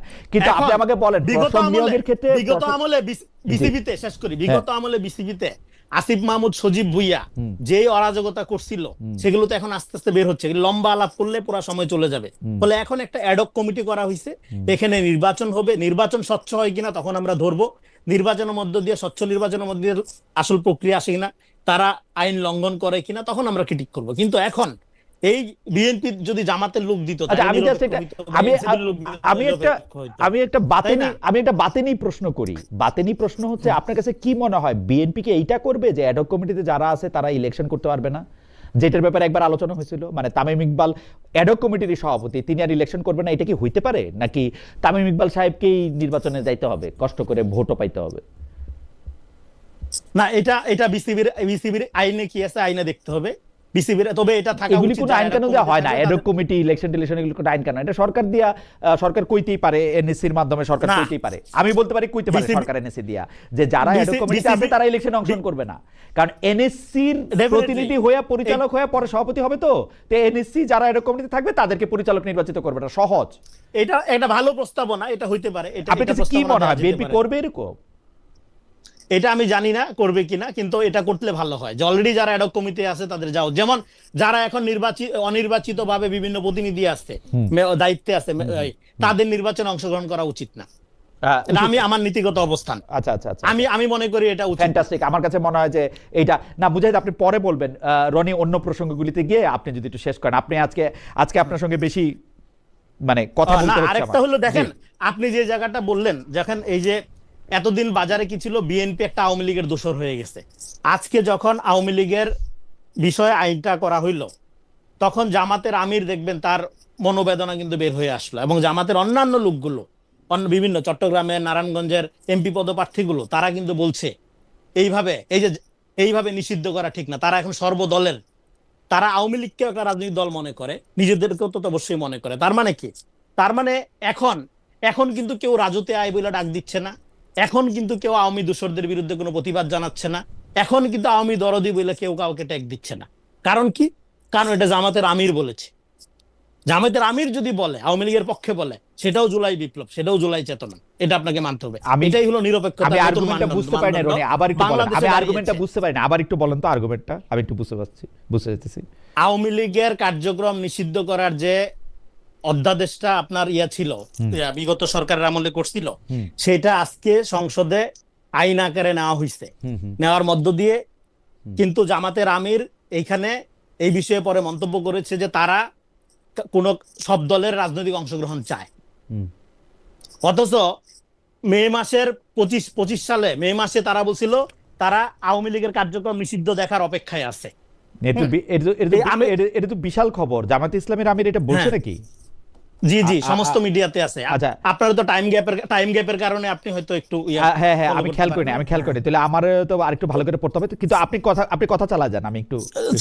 তো এখন আমাকে বলেন, এখন কিন্তু রাজুতে আয় বলে কোনো মিছিল হচ্ছে না। এই জিনিসটা যদি বিএনপি করতো, হ্যাঁ ধরেন এই জায়গায় জাস্ট বিএনপির জায়গায় জামাত আছে, জামাতের জায়গায় বিএনপি আছে, আপনি বিগত পুরা 17-18 মাস ধরে কি শুনছেন? যে বিএনপি আওয়ামী দূষর, আওয়ামী লীগ পুনর্বাসনকারী, হ্যাঁ আওয়ামী লীগকে, বিএনপি ক্ষমতায় আসলেই আওয়ামী লীগ হয়ে যাবে। নির্বাচনের তো একটা বড় ক্যাম্পেইনিং এর পার্ট ছিল এটা। হ্যাঁ, তো ফলে এই যে ন্যারেটিভের কথা যে আমি বারবার বলি, আপনারা যে থামাইতে চান, ব্যাপারটা বোঝার দরকার আছে। সেটা হলো ফ্যাক্ট, কিন্তু তার উল্টাটা হচ্ছে। তো ফলে এখন এখানে কি হচ্ছে, একটা দল যখন কন্টিনিউ ন্যারেটিভ তৈরি করে, মিথ্যা প্রপাগান্ডা করে, তখন কি হয়, পুরা রাজনৈতিক পরিবেশ বিষয় উঠে। আমি ধরেন বিরোধিতা করি, আমি ধরেন বিএনপির দালাল, হ্যাঁ, কিন্তু আমার পজিশন হইলো বিএনপি এই যে অধ্যাদেশটা পাশ করলো আইনে, আমি এটা আগেও বিরোধিতা করছি যে কোন দলকে আইন করে নিষিদ্ধ করা যাবে না। আমার ছোটবেলার পজিশন হইলো ট্রুথ এন্ড রিকনসিলিয়েশন করা। আমাকে যারা বিএনপির দালাল বলে, আমি কিন্তু বিএনপির এই পজিশনের সাথে ডিসএগ্রি করি। আমার পজিশন আগে যেটা ছিল এখনো সেটাই আছে, কিন্তু বিএনপি সবাই এটাতে খুশি, বেশিরভাগ লোক খুশি, হ্যাঁ জামাত শুধু অখুশি। কিন্তু আমার পজিশন হইলো আওয়ামী লীগ করছে, এটাকে সাংগঠনিকভাবে আপনি বিচারের আওতায় আনতে হবে। এটাকে জামাতকে আওয়ামী লীগ যেভাবে ডিল করছে, একইভাবে আপনি আওয়ামী লীগকে জামাতের মতো করে ডিল করলে একই জিনিস হবে, এটা ভাইস ভার্সা হবে, এটা বেআইনসাফি হবে। হ্যাঁ, এবং এভরি মোর ভিক্টরি, আমার পজিশন কথাটা শেষ করি, every victory should be moral victory. এখন জামাত এখানে একটা সেম আওয়ামী লীগের রাজনীতি করতেছে, সিপি গ্যাং টু বাসের কেল্লা, হ্যাঁ আনোয়ার টিভি, এই যে ফটো কার্ড, এই যে কাটপিস সাংবাদিকতা, আপনি দেখেন আজকে কিন্তু আপনার কনস্ট্রাকটিভ আলাপের কোনো সুযোগ রাখা হচ্ছে না সমাজে। আগেই আপনাকে পার্সোনালি অ্যাটাক করা হবে। আপনার যে পরিমাণ এআই ভিডিও, যে পরিমাণ ফটো কার্ড সরানো হয়, আমি কি বলতেছি এটা তো গুরুত্বপূর্ণ না। তারা এই যে আপনি যদি কথাটা একটু গুছায় শেষ করেন, আমি একটু। হ্যাঁ, এই যে ক্যারেক্টার অ্যাসাসিনেশন প্রক্রিয়া, এটা কি করছে? এটা গোটা সমাজের কনস্ট্রাকটিভ রাজনীতি গঠন হওয়ার প্রক্রিয়া নষ্ট করে দিচ্ছে। ফলে যেহেতু প্রপাগান্ডার নির্ভর রাজনীতি হয়ে যাচ্ছে, ফলে বিএনপিকে যে জায়গায় আমরা ধরতে চাই বা ধরা উচিত, সেই জায়গায় আমরা ধরতে পারবো না। কারণ হলো বলবে যে এটাও তো প্রপাগান্ডা। যেমন আজকে নরসিংদীতে শিবিরের এক ছেলে ভুয়া ব্যান্ডেজ মাথায় বেঁধে আসছে, পরে সেটা মানুষ টাইনা খুলছে, পরে পিটাইতে গেছে মানুষ, পরে লোকজন তারে সেভ করে অন্যদিকে নিয়ে গেছে। ফলে এই যে পলিটিক্সটাকে একটা ড্রামার জায়গায় নিয়ে যাওয়া, এবং সকাল বিকাল পজিশন চেঞ্জ করা, এবং মানুষকে ম্যানিপুলেট করা, ম্যানুভার করা, ইস্যু দিয়ে ইস্যু ডাইভার্ট করা, এটাকে বলে আপনার ফোল্ড বাই র্যান্ডমনেস, একের পর এক র্যান্ডম করে। এটার মধ্য দিয়ে এখানে যে কনস্ট্রাকটিভ রাজনীতির কথা আমরা বলি, সেটা শুধু মুখের বুলি থেকে যাচ্ছে। এটা কাজের মধ্য দিয়ে করার রাজনীতিটা আমরা দেখতে পাচ্ছি না এখন যারা বিরোধী দল, বরং তারা একটা একই রিয়েকশনারি রাজনীতি করছে। তারা একটা সাবজেক্টিভ ট্রুথে আটকায় আছে, সেখানে তারা অবজেক্টিভ কোনো আলাপের দিয়ে কোনো মনোযোগ দিতে দিচ্ছে না, নিজেরাও দিচ্ছে না। রনি, আপনার বক্তব্য আমরা নিয়ে এখন তর্ক করতে চাই না, কিন্তু আপনার বক্তব্য আপনি মোটামুটি হাজির করেছেন। ডক্টর মুজাহিদ, আপনি কিছু বলতে চেয়েছিলেন, আপনি 1 মিনিটে কিছু বলেন এই বক্তব্যের প্রেক্ষিতে। সন্ত্রাস বিরোধী আইন করে যেটা আইন আওয়ামী লীগকে নিষিদ্ধ করা হয়েছে, আপনি রনি বলতে চাইছেন যে সেটাতে জামাতের আপত্তি ছিল? আমি জি জি, ধন্যবাদ ধন্যবাদ। এক নম্বর কথা হলো যে ক্রিকেট বোর্ডের ইন্টারিমের সময় যে কমিটি, সেটা খুবই খারাপ আওয়ামী লীগের। এটা হলো এনসিপি, আমরা তারপরে একটু আগাই, উপদেষ্টা কথা সবার। একটু আগাই। জি না না, আমি জি জাস্ট একটু উদাহরণ দেই। জি তাবিদ আউয়াল সাহেবের যে ফেডারেশনের কমিটি, সেটা খুবই চমৎকার, খুবই ভালো, কারণ এটা বিএনপির পক্ষে গেছে, তো খুবই চমৎকার, কারণ পুরো ফেডারেশনটা তার আন্ডারে রয়েছে, ওটার কোনো ঝামেলা নেই আর কি। তারপরে আপনার প্রশাসক নিয়োগের ক্ষেত্রে আজকে তো আইন পাশ হলো, আপনারা দেখলেন যে প্রায় সারা দেশে 52টা জেলা প্রশাসক এবং সিটি কর্পোরেশন 11টা, এটার কোনো সমস্যা নেই। এবং এটার বৈধতার পক্ষে যত প্রকার ন্যারেটিভ তো ভাই খুব পছন্দ করে, ন্যারেটিভের পক্ষে প্রচুর কথাবার্তা হবে।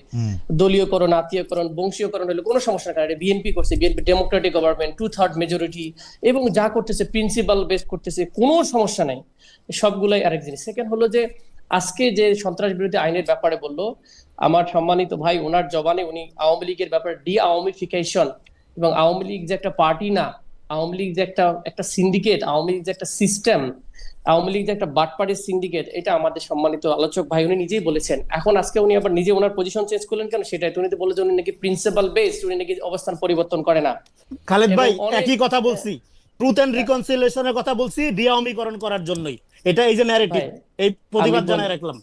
আচ্ছা যেটা আচ্ছা যেটা যেটা যেটাকে পার্টি মনে করে না, যেটাকে পার্টি মনে করে না, তাকে আবার পার্টি করার ব্যাপারে, না না না নিষিদ্ধ না না করার না ব্যাপারে ওনার। মুজাহিদ আমি- মুজাহিদ আমি- মুজাহিদ, ভাই, আমি হ্যাঁ। এক আমি খালেদ ভাই, আমি 30 সেকেন্ডে বলি, খালেদ ভাই, কারণ আমাকে আপনি একটু- বলে বড় হয়ে আমাকে- যাবে। আমি 30 সেকেন্ডে বলি, আপনার না, কথা না, বলি, আপনি 10 বলে বড় হয়ে সেকেন্ড, যাবে। আমি 10 বলি সেকেন্ড। আমি বলি রনি বুঝাতে চান যে আওয়ামী লীগ এত বছর ধরে যেভাবে চলছে, সেইটা আওয়ামী লীগ একটা দল হিসেবে পরিচালিত হয় নাই, এক ধরনের মানে কি বলবো, এ সেট অফ রুলস নিজেদের কাজে যেটা লাগে সেটা দিয়ে পরিচালিত হয়েছে। উনি তার মানে হচ্ছে উনি ডি আওয়ামীলাইজেশন বলতে ওইগুলিরও জি, ডি আওয়ামী, আমি ভাই পুরো হ্যাঁ মানে ওইটারও উনি রিকনসিলিয়েশন চান, নফস্তানিয়াত ওইটার বলি। রিকনসিলিয়েশন। আওয়ামী লীগকে একটা আমি- নফস্তানিয়াত বলি আমি, আমার বলি পজিশন ভাই, একই আছে।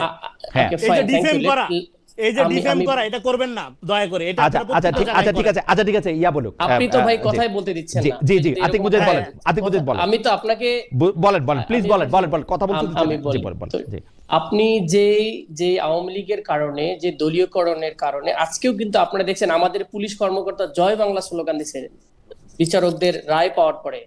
ক্যান ইউ ইমাজিন একটা পুলিশ কর্মকর্তা যে ফাঁসির রায় পাওয়ার পরে সে মানে না, আবার জয় বাংলা না স্লোগান তারে তো আর কি আপনি type পুলিশ এর- কর্মকর্তা বলবেন না, সে তো একটা আসামি। আপনি আমি পুলিশ বলি- কর্মকর্তা করে সেন্সিটাইজ কেন আমি- করতেছেন? না, সে তো আমি একটা বলি, অভিযুক্ত। তাহলে এখন সে আমি বলি, আওয়ামী লীগের এখন পুলিশ আমি- কর্মকর্তার আপনি ফাঁসি দিবেন, সে জয় বাংলা বলতে পারবে না? এগুলি কি কথা? আমি জয় বাংলা আমি জয় বাংলা বলতে পারবেন তার বলি নাই। আমার প্রশ্নের জায়গাটা হচ্ছে জি যে কি পরিমাণ একটা ইনস্টিটিউশন গুলোকে দলীয়করণ হওয়ার কারণে এইরকম একটা ফেসিস স্ট্রাকচার ডেভেলপ হয়েছে, কালচারালি, এডুকেশনালি, এবং সব মিলায়। এটার কারণটা in the name of constitution, in the name of rules, in the name of the system. এই কনস্টিটিউশনটাই আগে ছিল, এইরকম প্রতিষ্ঠান আগে ছিল, এইরকম নির্বাচন কমিশন ছিল, এইরকম রিক্রুটমেন্ট স্টাইল ছিল। এখন আমরা যে জায়গাগুলোতে বাধা দিতে গেলাম, সেই জায়গাগুলোতে বাধা দিতে গেলে এখন জামাত এনসিপির প্রস্তাবনা হয়ে যাচ্ছে, নিরপেক্ষ প্রস্তাবনা হচ্ছে না, রাষ্ট্রের জন্য পুনর্গঠনের প্রস্তাবনা হচ্ছে না, কারণ এটা বিএনপির বিপক্ষে যাচ্ছে। কারণ বিএনপি তার হোল স্ট্রাকচারের পাওয়ার দরকার হয়ে গেছে। তো সেই জায়গা থেকেই বাফুফে যখন ওকে হয়ে যায়, আর হচ্ছে যখন আমিনুল ইসলাম বুলবুলের মতো কোনো পরিবারতান্ত্রিক কোনো ধরনের ডিরেক্টর ছিল না, এখন হচ্ছে পরিবারতান্ত্রিক ডিরেক্টর হইলো কে, যেহেতু ওখানে নতুন করে চেঞ্জ করতে হবে, আনতে হবে, ওনাদের সবকিছু আয়ত্ত আনতে হবে, দলীয়করণ, এটা সব বৈধতা উৎপাদন করার জন্য যা ব্যাখ্যা রয়েছে সেগুলো করতে হবে। এই জায়গাটা থেকে আমার কোশ্চেন জায়গা ছিল যে রাষ্ট্রটাকে রাষ্ট্রের মতো করে চলতে গেলে আমি ওনাদের যে দফায় দফায় কথা বলতেছে, আমার কাছে ওনাদের এই ইস্তিহারটা রয়েছে, এখানে বলছে মেরিটোক্রেসিটাকে আমরা কি করব, প্রমোট করব। তাহলে আমি জানি না এই যে মন্ত্রীদের ছেলে, এবং আপনি রাস্তায় ইমাম সাহেবকে না না ধরেন আমি একটা কথা বলি, আতিক মুজাহিদ, আমি একটা কথা বলি, এই যে বিসিবি বলেন, অন্যান্য জায়গায় বলেন, এগুলিতে মন্ত্রীরা ছেলেরা যাক, সেইখানের কোনো কথা নাই। আপনাদের সরকারের সময় আমরা দেখছি যে লোকজন, আমাদের সরকার হ্যাঁ, যেটা কি ডক্টর মোহাম্মদ ইউনূসের কথা তো আমার মানতে হবে, নোবেল প্রাইজ পাইছে, তার কথা তো মানতে হবে। ডক্টর মোহাম্মদ ইউনূসের কথা তো আমি মানবো, তার নিয়োগ করা সরকার, তার কথা এনসিপি কাউকে নিয়োগ দেয় নাই। অভ্যুত্থানের পরবর্তী সব দল মিলে এটা একটা ছাত্র গণ অভ্যুত্থানের পক্ষ থেকে নিয়োগ দেওয়া হয়েছে। ডক্টর মোহাম্মদ ইউনূস বলছে ছাত্ররা আমাকে নিয়োগ দিয়েছে। ডক্টর মোহাম্মদ ইউনূস ক্ষমতা ছাড়ার সময় ছাত্র নেতার সাথে কথা বলছে বইলা, তারপর আবার ক্ষমতা থাকছে। ডক্টর মোহাম্মদ ইউনূস যখন বিদেশে গেছে তখন দুইটা ছাত্র নেতাকেই নিয়ে গেছে সঙ্গে করে, অন্য দুইটা বড় পলিটিক্যাল পার্টি বাদে। তখনও এনসিপির ব্যাপারটা এরকম না যে এনসিপির দুইজনকে নিতে হবে। তাই না? ছাত্র নেতাদের মধ্যে একজন তো অল্টারনেটিভ তৈরি করছে এবং ওপেন ফর পার্টি, এনি পার্টিতে জয়েন করতে পারে। কেউ যদি বিএনপিতে জয়েন করে আপনি কি বলবেন যে বিএনপির? এইভাবে আর্গুমেন্টের স্টাইলটা না যে আমাদের এই পার্টি আমাদের পক্ষে, এরকম না। এখন ইস্যুটা ছিল যে রাষ্ট্রে যেগুলো হয়েছিল সবগুলো কিন্তু বিএনপির সাথে কনসাল্ট করেছে এবং বিএনপি পদে পদে বলেছে। বিএনপি তো রাষ্ট্রপতির সাথে কথা বলেছে যে রাষ্ট্রপতিকে কি করবে না করবে, রাষ্ট্রপতিকে রেখে দিয়েছে। ওনারা বলছে আপনি থাকেন, আমরা ব্যবস্থা করতেছি। কত কথাই তো আমরা শুনতে পাচ্ছি। আপনারা কি করেছেন? এবং ইদানিং আপনারা কি করেছেন? ধরেন এনসিপি কি করেছে? লাস্ট করি, এনসিপি শেষ কি করি করেছে? ভাই, আপনার এনসিপি কি করেছে? আপনার কথা আমি শুনবো। জি। লাস্ট কথা বলি, আপনি গতদিন সংসদে পার্লামেন্টে আমাদের প্রতিমন্ত্রী কি বললেন, শাহ আলম সাহেব, যে 3টা ট্রফি নেওয়া হয়েছে, সে ট্রফিটা লন্ডনে গিয়ে দিয়ে আসা হয়েছে, চ্যাম্পিয়ন করা হয়েছে। ওখান থেকে ডেট নিয়ে আসা হয়েছে, ডক্টর ইউনূস সাহেব গিয়ে লন্ডনে ডেট নিয়ে আসছে ইলেকশন কবে হবে। Can you imagine?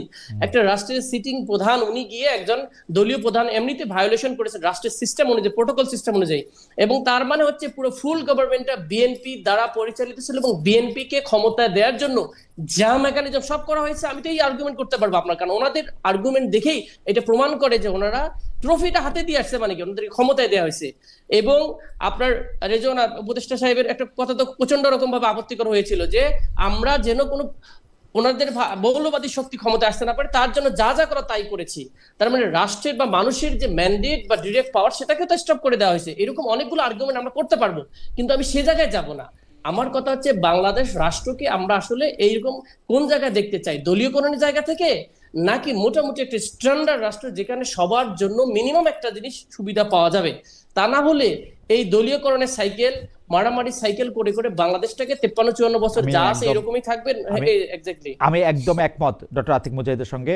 তো ডক্টর আতিক মুজাহিদ, আপনি যদি আপনার বক্তব্য তো আমার মনে হয় মোটামুটি শেষ, তো সেই জন্য আমি পরবর্তী প্রসঙ্গে যাই, একটু দর্শকদের কথা বলি এবং দর্শকদের কাছে যে বিষয়গুলি নিয়ে আসছিলাম সেগুলি কথা বলি। একজন দর্শক, ওনার নাম রাজু আহমেদ রাজান, উনি বলেছেন, খালেদ মহিউদ্দিন ভাই, আপনি যদি বাংলাদেশের নাগরিক হয়ে থাকেন তাহলে ভোট দেন না কি জন্য? ভোট না দিলে কি নাগরিকত্ব থাকে? প্লিজ উত্তর দিবেন। আমি বাংলাদেশের নাগরিক বটেই, আমি বাংলাদেশে থাকলেও আমি ভোট দিই না। আমি ভোট না দেওয়া কোনো ফৌজদারি অপরাধ না, এবং আমি কাউকে বলি না যে আপনি আমার মতো করে ভোট দিয়েন না, এটা আমার কোনো আহ্বান না। আমি ভোট দেন, এটা আমার ইচ্ছা। এবং এইটাতে যদি আপনার মনে হয় যে আমার বিরুদ্ধে মামলা করা দরকার বা কোনো আইনের আশ্রয় নেওয়া দরকার, আপনি নিতে পারেন। আমি চেক করে দিচ্ছি, ভোট না দেওয়া কোনো ফৌজদারি অপরাধ না। Thank you.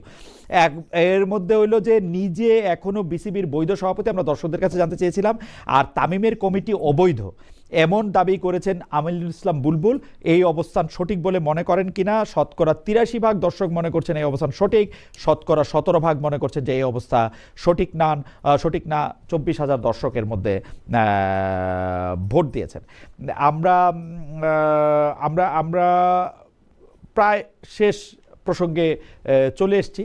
আমরা যদি রনি, জনাব রেজাউল করিম রনি, আপনাকে দিয়ে শুরু করি, আর জনাব আতিক মুজাহিদ আপনি যদি শেষ করেন, আমরা যদি 2 মিনিট করে শুনি, পরে যদি অন্য কোনো কিছু বলার থাকে, আমরা যেহেতু আপনার কাছে একটু সময় বাড়াই নিছি তখন কথা বলতে পারবো, কিন্তু এই প্রসঙ্গে যদি আপনার একটা 2 মিনিট করে বলেন। আমি একটু ভবিষ্যতের কথা জানতে চাই জনাব রেজাউল করিম রনি, আপনার কাছে কি মনে হয় জনাব আতিক মুজাহিদ তার শেষ কথায় একটা আশা প্রকাশ করেছেন? আসলে পুরো আলোচনাতেই তিনি একটা আশাই বারবার প্রকাশ করতেছিলেন, সেটা নানা রকমভাবে, যে দেশে যাতে, রাষ্ট্রে যাতে তার প্রতিষ্ঠানগুলি ঠিকঠাক হয়, প্রতিষ্ঠানগুলিতে যাতে আসলে মেধার ভিত্তিতে আসে, বৈষম্যের ভিত্তিতে না, দলের ভিত্তিতে না, পরিবারের ভিত্তিতে না। এরকমটা আপনি কি মনে করেন বিএনপিও চায় কিনা, এবং বিএনপি চাইলে এটা আসলে পসিবল কিনা? আমি একই প্রশ্ন আতিক মুজাহিদের কাছে একটু করে রাখি। আমার কাছে মনে হয়, আমি আবারও বলি, আমি জামায়াতে ইসলামীকে বিএনপির সবচেয়ে বড় অ্যালাই মনে করি, এবং আমি মনে করি এই সংসদে বা সংসদের বাইরে ইলেকশনে ডক্টর মোহাম্মদ ইউনূস, যেটাকে বলা হচ্ছে যে ইলেকশনের ডেট নিয়ে আসা লন্ডনে গিয়ে, এই পুরো ব্যাপারটাই আসলে জামাত ইসলামের প্রেসক্রিপশনে বা জামাত ইসলামের পাশে রেখে এটা করা হয়েছে। এবং আমরা যা কিছু দেখি সেটার মধ্যে জামাত ইসলামীরও প্রায় কাছাকাছি রকম সমান স্টেক রয়েছে, যে ইয়ার ক্ষেত্রে, সেক্ষেত্রে বিরোধী দল এবং এনসিপিও সেই একই রকমভাবে এটা চায় কিনা, প্রতিষ্ঠান গড়ে উঠুক, নিরপেক্ষভাবে রাষ্ট্রীয় কাঠামোগুলো কাজ করুক। আমরা প্রথমে রনিকে শুনি, পরে আমরা মুজাহিদকে শুনবো। না, আপনি যেটা বললেন এটার পক্ষে যদি আপনার কোনো প্রমাণ থাকে, প্রমাণ দিলে ভালো হইতো। কারণ জামাত যেভাবে বিএনপিকে ডিফেম করছে, জামাত যে রাজনীতিটা করছে, সে কিন্তু বিএনপি কত খারাপ আর সে কত ভালো এই রাজনীতি করছে, সে কিন্তু বলছে না যে সে নিজ গুণে কতটা ভালো।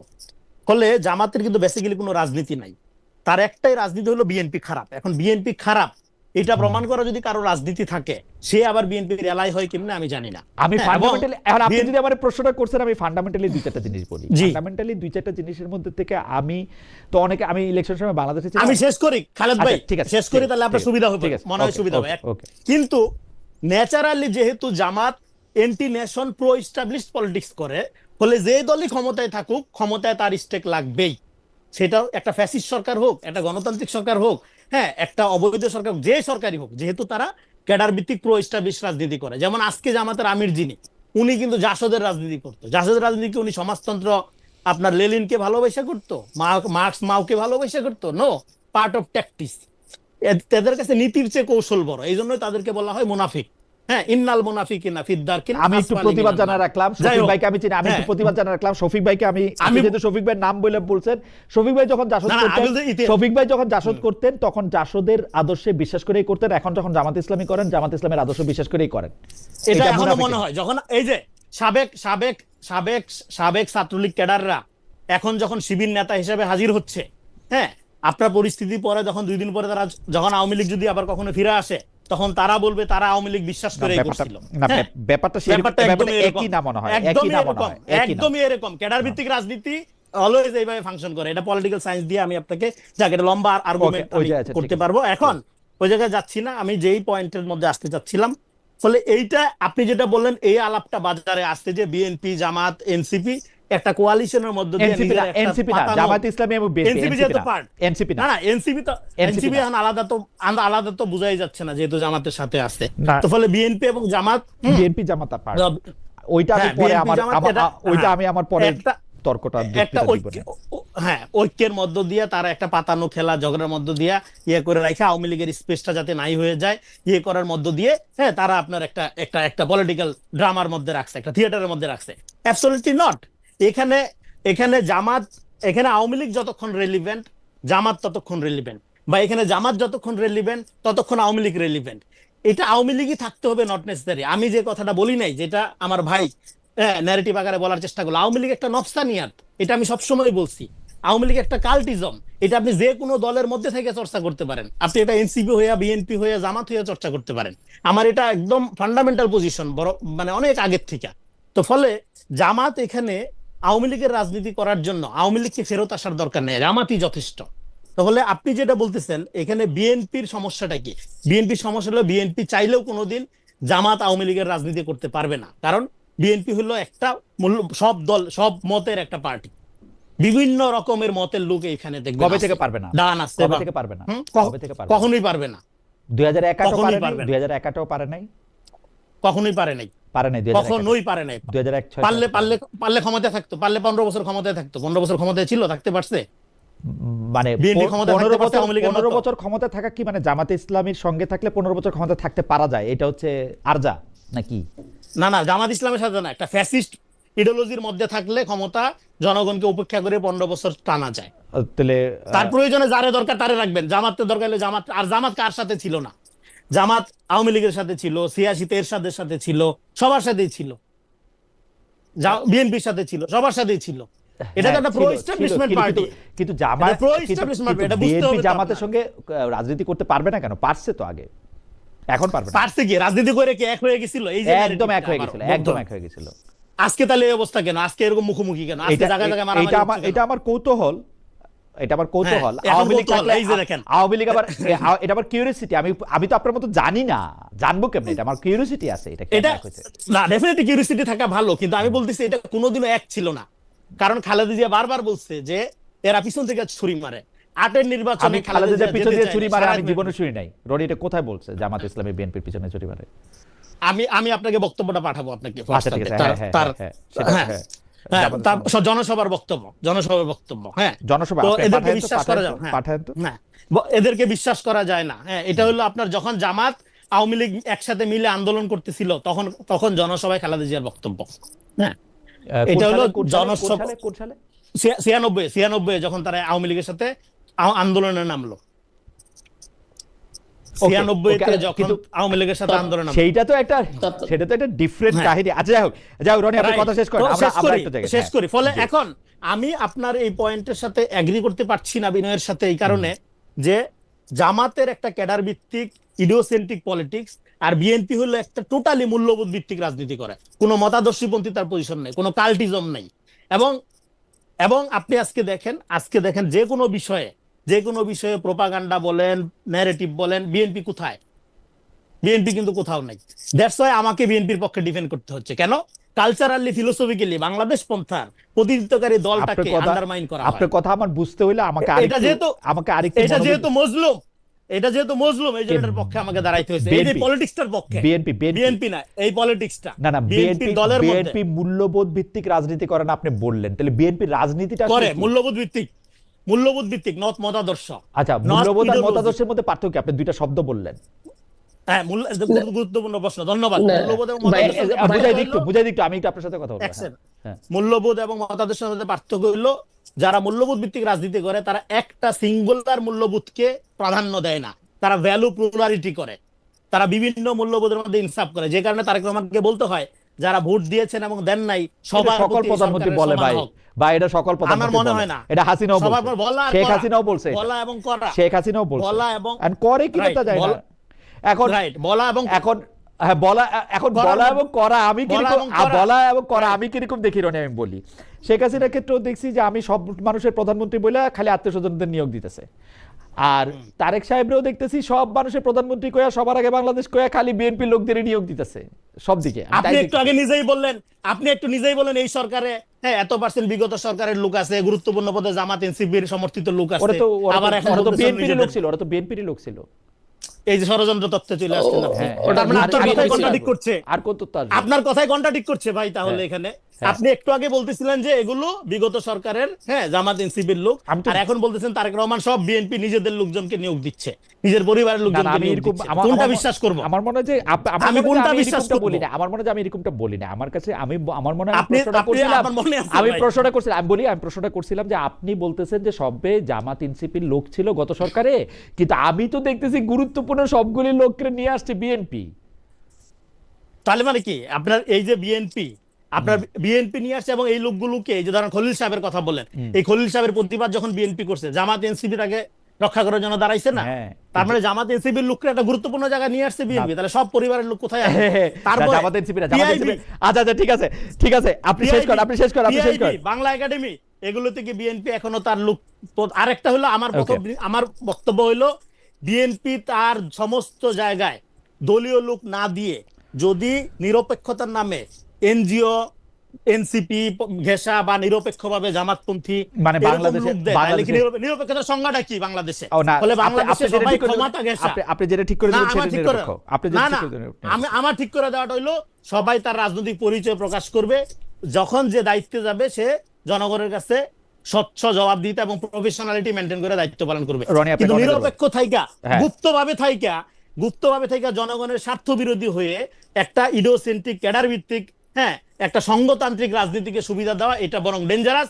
দেন দলীয় লোক দিয়ে যদি আপনি স্বচ্ছতার সহিত জবাবদিহিতা নিশ্চিত করতে পারেন, এটা আমি বেশি প্রেফার করি তথাকথিত নিরপেক্ষতা। ওকে, আতিক মুজাহিদের একটু শুনি, আতিক মুজাহিদের কাছে একটু শেষ কথা শুনি। এই যে বিভিন্ন জায়গায়, এর মধ্যে থেকে একজন দর্শক, ওনার নাম মা 92, খালেদ মহিউদ্দিন সবসময় জামাতের প্রতি সিম্প্যাথাইজড ক্যারেক্টার প্লে করে, সহানুভূতির ক্যারেক্টার প্লে করে, সে নিজেও একটা গুপ্ত বা ধুরন্ধর। বাহ। এরপরে আবার আরেকটা না পড়ার ইয়া পাইতেছি না, সেটা হচ্ছে জুলাই ফিরে 24। খালেদ ভাই জামাতকে বিএনপির এলাই মনে করেন বলে আপনি কি নতুন কোনো ন্যারেটিভ তৈরি করতে চাচ্ছেন কাউকে সুবিধা দিতে? Hang on a second Atiq Mujahid, আমি একটু বলি যে কোন জায়গায় আমি জামাত বিএনপিকে এক জায়গায় মনে করি। আমি সবসময় দেখেছি গত ইলেকশন শুরু হওয়ার আগ থেকে, মানে অক্টোবর 2025 থেকে যখনই জামাত এবং বিএনপি পরস্পর লগারহেড বা বিপরীতমুখী অবস্থান নিয়েছে, তখনই আমি দেখেছি যে কিছু কিছু ব্যাপারে তারা আসলে একমত। ইলেকশনের ব্যাপারে তারা একমত হয়েছে, ইলেকশনের রেজাল্টে কোথায় কারচুপি হয়েছে, কোথায় কারচুপি হয় নাই, ইঞ্জিনিয়ারিং কোথায় হয়েছে হয় নাই, সেই ব্যাপারে তারা একমত হয়ে তারা পরস্পরকে ফুল দিছে, শুভেচ্ছা জানাইছে, ভালো করছে। যখন সংবিধান ছুঁড়ে ফেলার প্রশ্ন আসছে, তখন শফিকুর রহমান বলছেন যে না, আমরা ছুঁড়ে ফেলতে চাই নাই, তারেক রহমানের অবস্থানে আমাদের অবস্থান। বিভিন্ন জায়গায় যারা গুরুত্বপূর্ণ অবস্থানে বসে আছেন, সচিব থেকে শুরু করে অন্যান্য জায়গায়, তাদেরকে আমার বন্ধুরাই অনেকে বলতেছেন যে তারা সচিব মানে জামাত ইসলামের লোক, কিন্তু বিএনপি খুব আদর করেই তাদেরকে রাখছে। এই হচ্ছে আমার 2 পয়সা। আমি একটু জনাব আতিক মুজাহিদকে একটু শুনতে চাই। আমরা জনাব রেজাউল করিম রনিকে শুনছি। Very interesting, thank you so much. অনেকগুলা ব্যাখ্যা দিল, যেগুলো বিএনপির দিকে যাবে সেগুলো ভালো, এবং বিএনপি কে যাই বলবে বিএনপি সবগুলো জাস্টিফাই করার জন্য আমার ভাইরা এখানে আছেন, খুবই চমৎকার লাগলো। এবং আমার কাছে মানে সবগুলো দলীয় লোক ভরে দেওয়া হোক, বাংলাদেশে সুশাসনের জন্য দলীয় লোকের কোনো বিকল্প নাই, কারণ একমাত্র বিএনপির দলের লোকজন যারা আছে তারা হচ্ছে খুবই স্মার্ট, এডুকেটেড, মেরিটোরিয়াস, এবং তারা হচ্ছে ভ্যালু বেসড। তারা ছাড়া বাংলাদেশের সুশাসন ইম্পসিবল। এবং আমার কাছে এখন একটা মডেল মনে পড়লো, পৃথিবীতে একটা মাত্র রাষ্ট্র আছে যেখানে হচ্ছে একদলীয় খুবই চমৎকার, শুধু দলীয় লোক দিয়ে ও সুশাসন, বুঝাই সেটা বুঝাই হচ্ছে বুঝাই উত্তর বুঝাই কোরিয়া। আপনার কাছে মাপ চাই 5 সেকেন্ড, আরেকটা কথা বলতে মনে নাই। ইরানে উত্তর কোরিয়া। আমেরিকা ইসরায়েলের আক্রমণ নিয়ে বিএনপি এবং জামায়াতের অবস্থান হুবহু এক। আচ্ছা, আপনি একটু কন্টিনিউ করবেন প্লিজ। আচ্ছা, সেটাতে আমি পরে আসবো, জামাত এনসিপি সেটা অবশ্যই। মানে একমাত্র দেশ যেখানে সব দলীয় লোক দিয়ে সুশাসন, সেটা হচ্ছে উত্তর কোরিয়া, ছাড়া আমি কোনো দেশ খুঁজে পাইনি যেখানে সব নিজ দলের লোক দিয়ে হবে ডেমোক্রেসিতে। সেকেন্ড, একটা ভাইয়ের আমি একটা রিপোর্ট করি, বিএনপি নাকি জাতীয়তাবাদী দলের, জাতীয়তাবাদী ন্যাশনালিস্ট তাদের কাছে ইডিওলজি, এবং এটার অন্যতম তাত্ত্বিক হলো আমার ইমাজউদ্দিন, প্রফেসর ইমাজউদ্দিন, প্রফেসর মাহমুদুল্লাহ, আফতাব আহমেদরা। বিশাল বিশাল বাংলাদেশি জাতীয়তাবাদ এবং বাঙালি জাতীয়তাবাদের কন্ট্রাডিকশন আমরা দেখে আসছি। আওয়ামী লীগের বাঙালি জাতীয়তাবাদ আর বাংলাদেশি জাতীয়তাবাদ হচ্ছে গিয়ে আমাদের বিএনপি ছিল, সেটাকে চেঞ্জ করে এখন ভ্যালু বেস হয়ে গেল কেমনি সেটাই বুঝলাম না। এটা কোন তাত্ত্বিকতা, নতুন তাত্ত্বিকতা আসলো। উনি খুব মজলুম একটা দলের পক্ষে দাঁড়িয়েছেন আলহামদুলিল্লাহ, এবং ওনাদের কোনো কাল্টিজম নাই। আমরা শুধু সংসদে দেখলেই শুধু দেখি যে জিয়াউর রহমান এবং বেগম খালেদা, সম্মানের সহিত বলতেছি, যে কি পরিমাণ ডেমোক্রেসির মাতা, ডেমোক্রেসি ওপেনকারী, সবকিছুই বাংলাদেশে যা হয়েছে শুধুমাত্র একজন ব্যক্তি দিয়ে হয়েছে। এবং রিসেন্টলি শিশু মুক্তিযোদ্ধা হিসেবে অনেক আখ্যা দেওয়ার চেষ্টা করছে। তার মানে একটা কাল্টিজম হওয়ার জন্য যা যা দরকার সেটার কিন্তু অলরেডি নোশন শুরু হয়েছে। এবং আমি আতঙ্কিত এবং আশঙ্কিত, যেভাবে শেখ হাসিনা রিজিমকে আস্তে আস্তে একটা ইমেজ তৈরি করা হয়েছিল, একইভাবে সেম স্টাইলি শব্দগুলা চয়ন, মানে নেতার তুষ্টিতে তৈলোক্তিকরণ, এবং কোনো সমস্যা নাই, কোনো কোয়েশ্চেন নাই, যেভাবে এগিয়ে যাচ্ছে, তাহলে একটা সুশাসনের বাংলাদেশ আমরা হয়তো দেখতে পাবো বিএনপির ম্যান্ডেট অনুযায়ী, যেখানে যেখানে শপথবদ্ধ আওয়ামী লীগের মধ্যে শপথবদ্ধ। কিন্তু মুজাহিদ, আপনার কাছে কি মনে হয় না, কিন্তু মুজাহিদ আপনার কাছে কি মনে হয় না, ওয়ানলি বিকজ বিএনপির যিনি প্রতিষ্ঠাতা ছিলেন তিনি মুক্তিযুদ্ধের সময়ে শুধু মুক্তিযুদ্ধের সেক্টর কমান্ডার, ঘোষক, সাংঘাতিক গ্যালান্ট্রির দায়িত্ব পালন করেছেন বলে আপনারা নানাভাবে যখন মুক্তিযুদ্ধকে আক্রমণ করে কথা বলবেন, আমি আপনারা বলতে জামাতে ইসলামী সহ এলাই, আপনি জানেন মুক্তিযুদ্ধের স্মৃতিসৌধ যখন আপনি ভেঙে দিবেন, তখন কি বিএনপি তো কাল্টের দিকে যাইতে হবে? বিএনপি তো কাল্টের দিকে আপনারা ঠেলে দিচ্ছেন, জামাতে ইসলামী ঠেলে দিচ্ছে বিএনপি কে কাল্টের দিকে। সেটা বিএনপি কিন্তু কাল্ট হতে চায় নাই। আমি তারেক রহমান সাহেবের ভাষণে স্পেসিফিক মানে তফাৎ দেখি, কারণ বিএনপি কে যদি কাল হয় তাহলে এনসিপি বা বিএনপি এর জন্য দায়ী। এটা হচ্ছে আমার হাইপোথিসিস, একটু বলবেন জনাব আতিক মুজাহিদ বলতেছেন, কিন্তু আপনি 2 মিনিটের মধ্যে বলেন, আমি আর কোনো কথা বলতেছি না।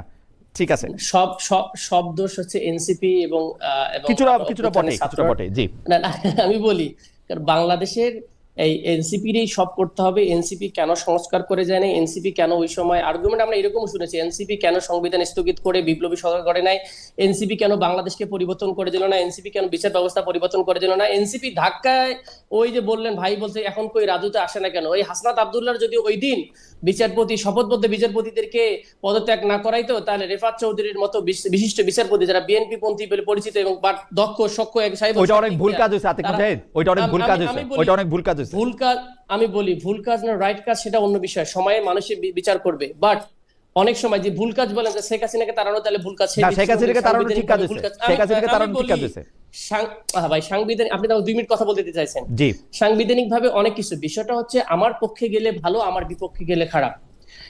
এই প্যারাগ্রাফ থেকে বের হয়ে এসে বাংলাদেশের জনগণের পক্ষে কোন জিনিসটা দরকার, কিছু ইউনিভার্সাল ট্রুথ থাকে, কিছু ইউনিভার্সাল সিস্টেম থাকে যেগুলো সারা পৃথিবীতে, আপনি যখন গুড গভর্নেন্স শব্দটা বলবেন এটা কিন্তু ইউনিভার্সাল কিছু ডেফিনেশন আছে। আপনি যখন জাস্টিসের কথা বলবেন ইউনিভার্সাল কিছু ডেফিনেশন আছে। আপনি যখন বলবেন যে স্টেটটা সবার জন্য, স্টেটসম্যান আর পার্টি ম্যানের মধ্যে ডিফারেন্স আছে, বিএনপি গভর্নমেন্ট আর বাংলাদেশ স্টেটের মধ্যে পার্থক্য আছে। এখন আপনি আপনার মতো করে যদি সবকিছুকে দেখার চেষ্টা করেন, আপনি 51%, আপনি 49.99% ভোট পাইছেন, এটা যদি বাংলাদেশের বাকি 50.1% লোকের যদি মতামতটাকে, তাদের রেসপেক্ট বোধটাকে, তাদের আচরণটাকে, তাদের কথাটাকে যদি এনসিপি জামাত দিয়ে আপনি ট্রেকিং করে যদি আপনি এটাকে বলে এটা দরকার নাই, সেই জায়গা থেকে শেষ করতে, সেই জায়গা থেকে দুঃখজনক জায়গা হলো বাংলাদেশকে 24-এর পরে যে একটা জায়গা যাওয়ার কথা ছিল আমাদের ডিবেট থাকা সত্ত্বেও, সেই জায়গাটাতে আমরা যেতে ব্যর্থ হলাম বিকজ অফ এই বিএনপির তাদের পলিটিক্যাল পার্টি বা বাংলা বিএনপি সবার আগে বাংলাদেশ না করে সবার আগে বিএনপির নোশনে চলে গিয়েছে। দিস ইজ ভেরি আনফরচুনেট, যার কারণেই আজকে অধ্যাদেশগুলো বাতিল হয়েছে।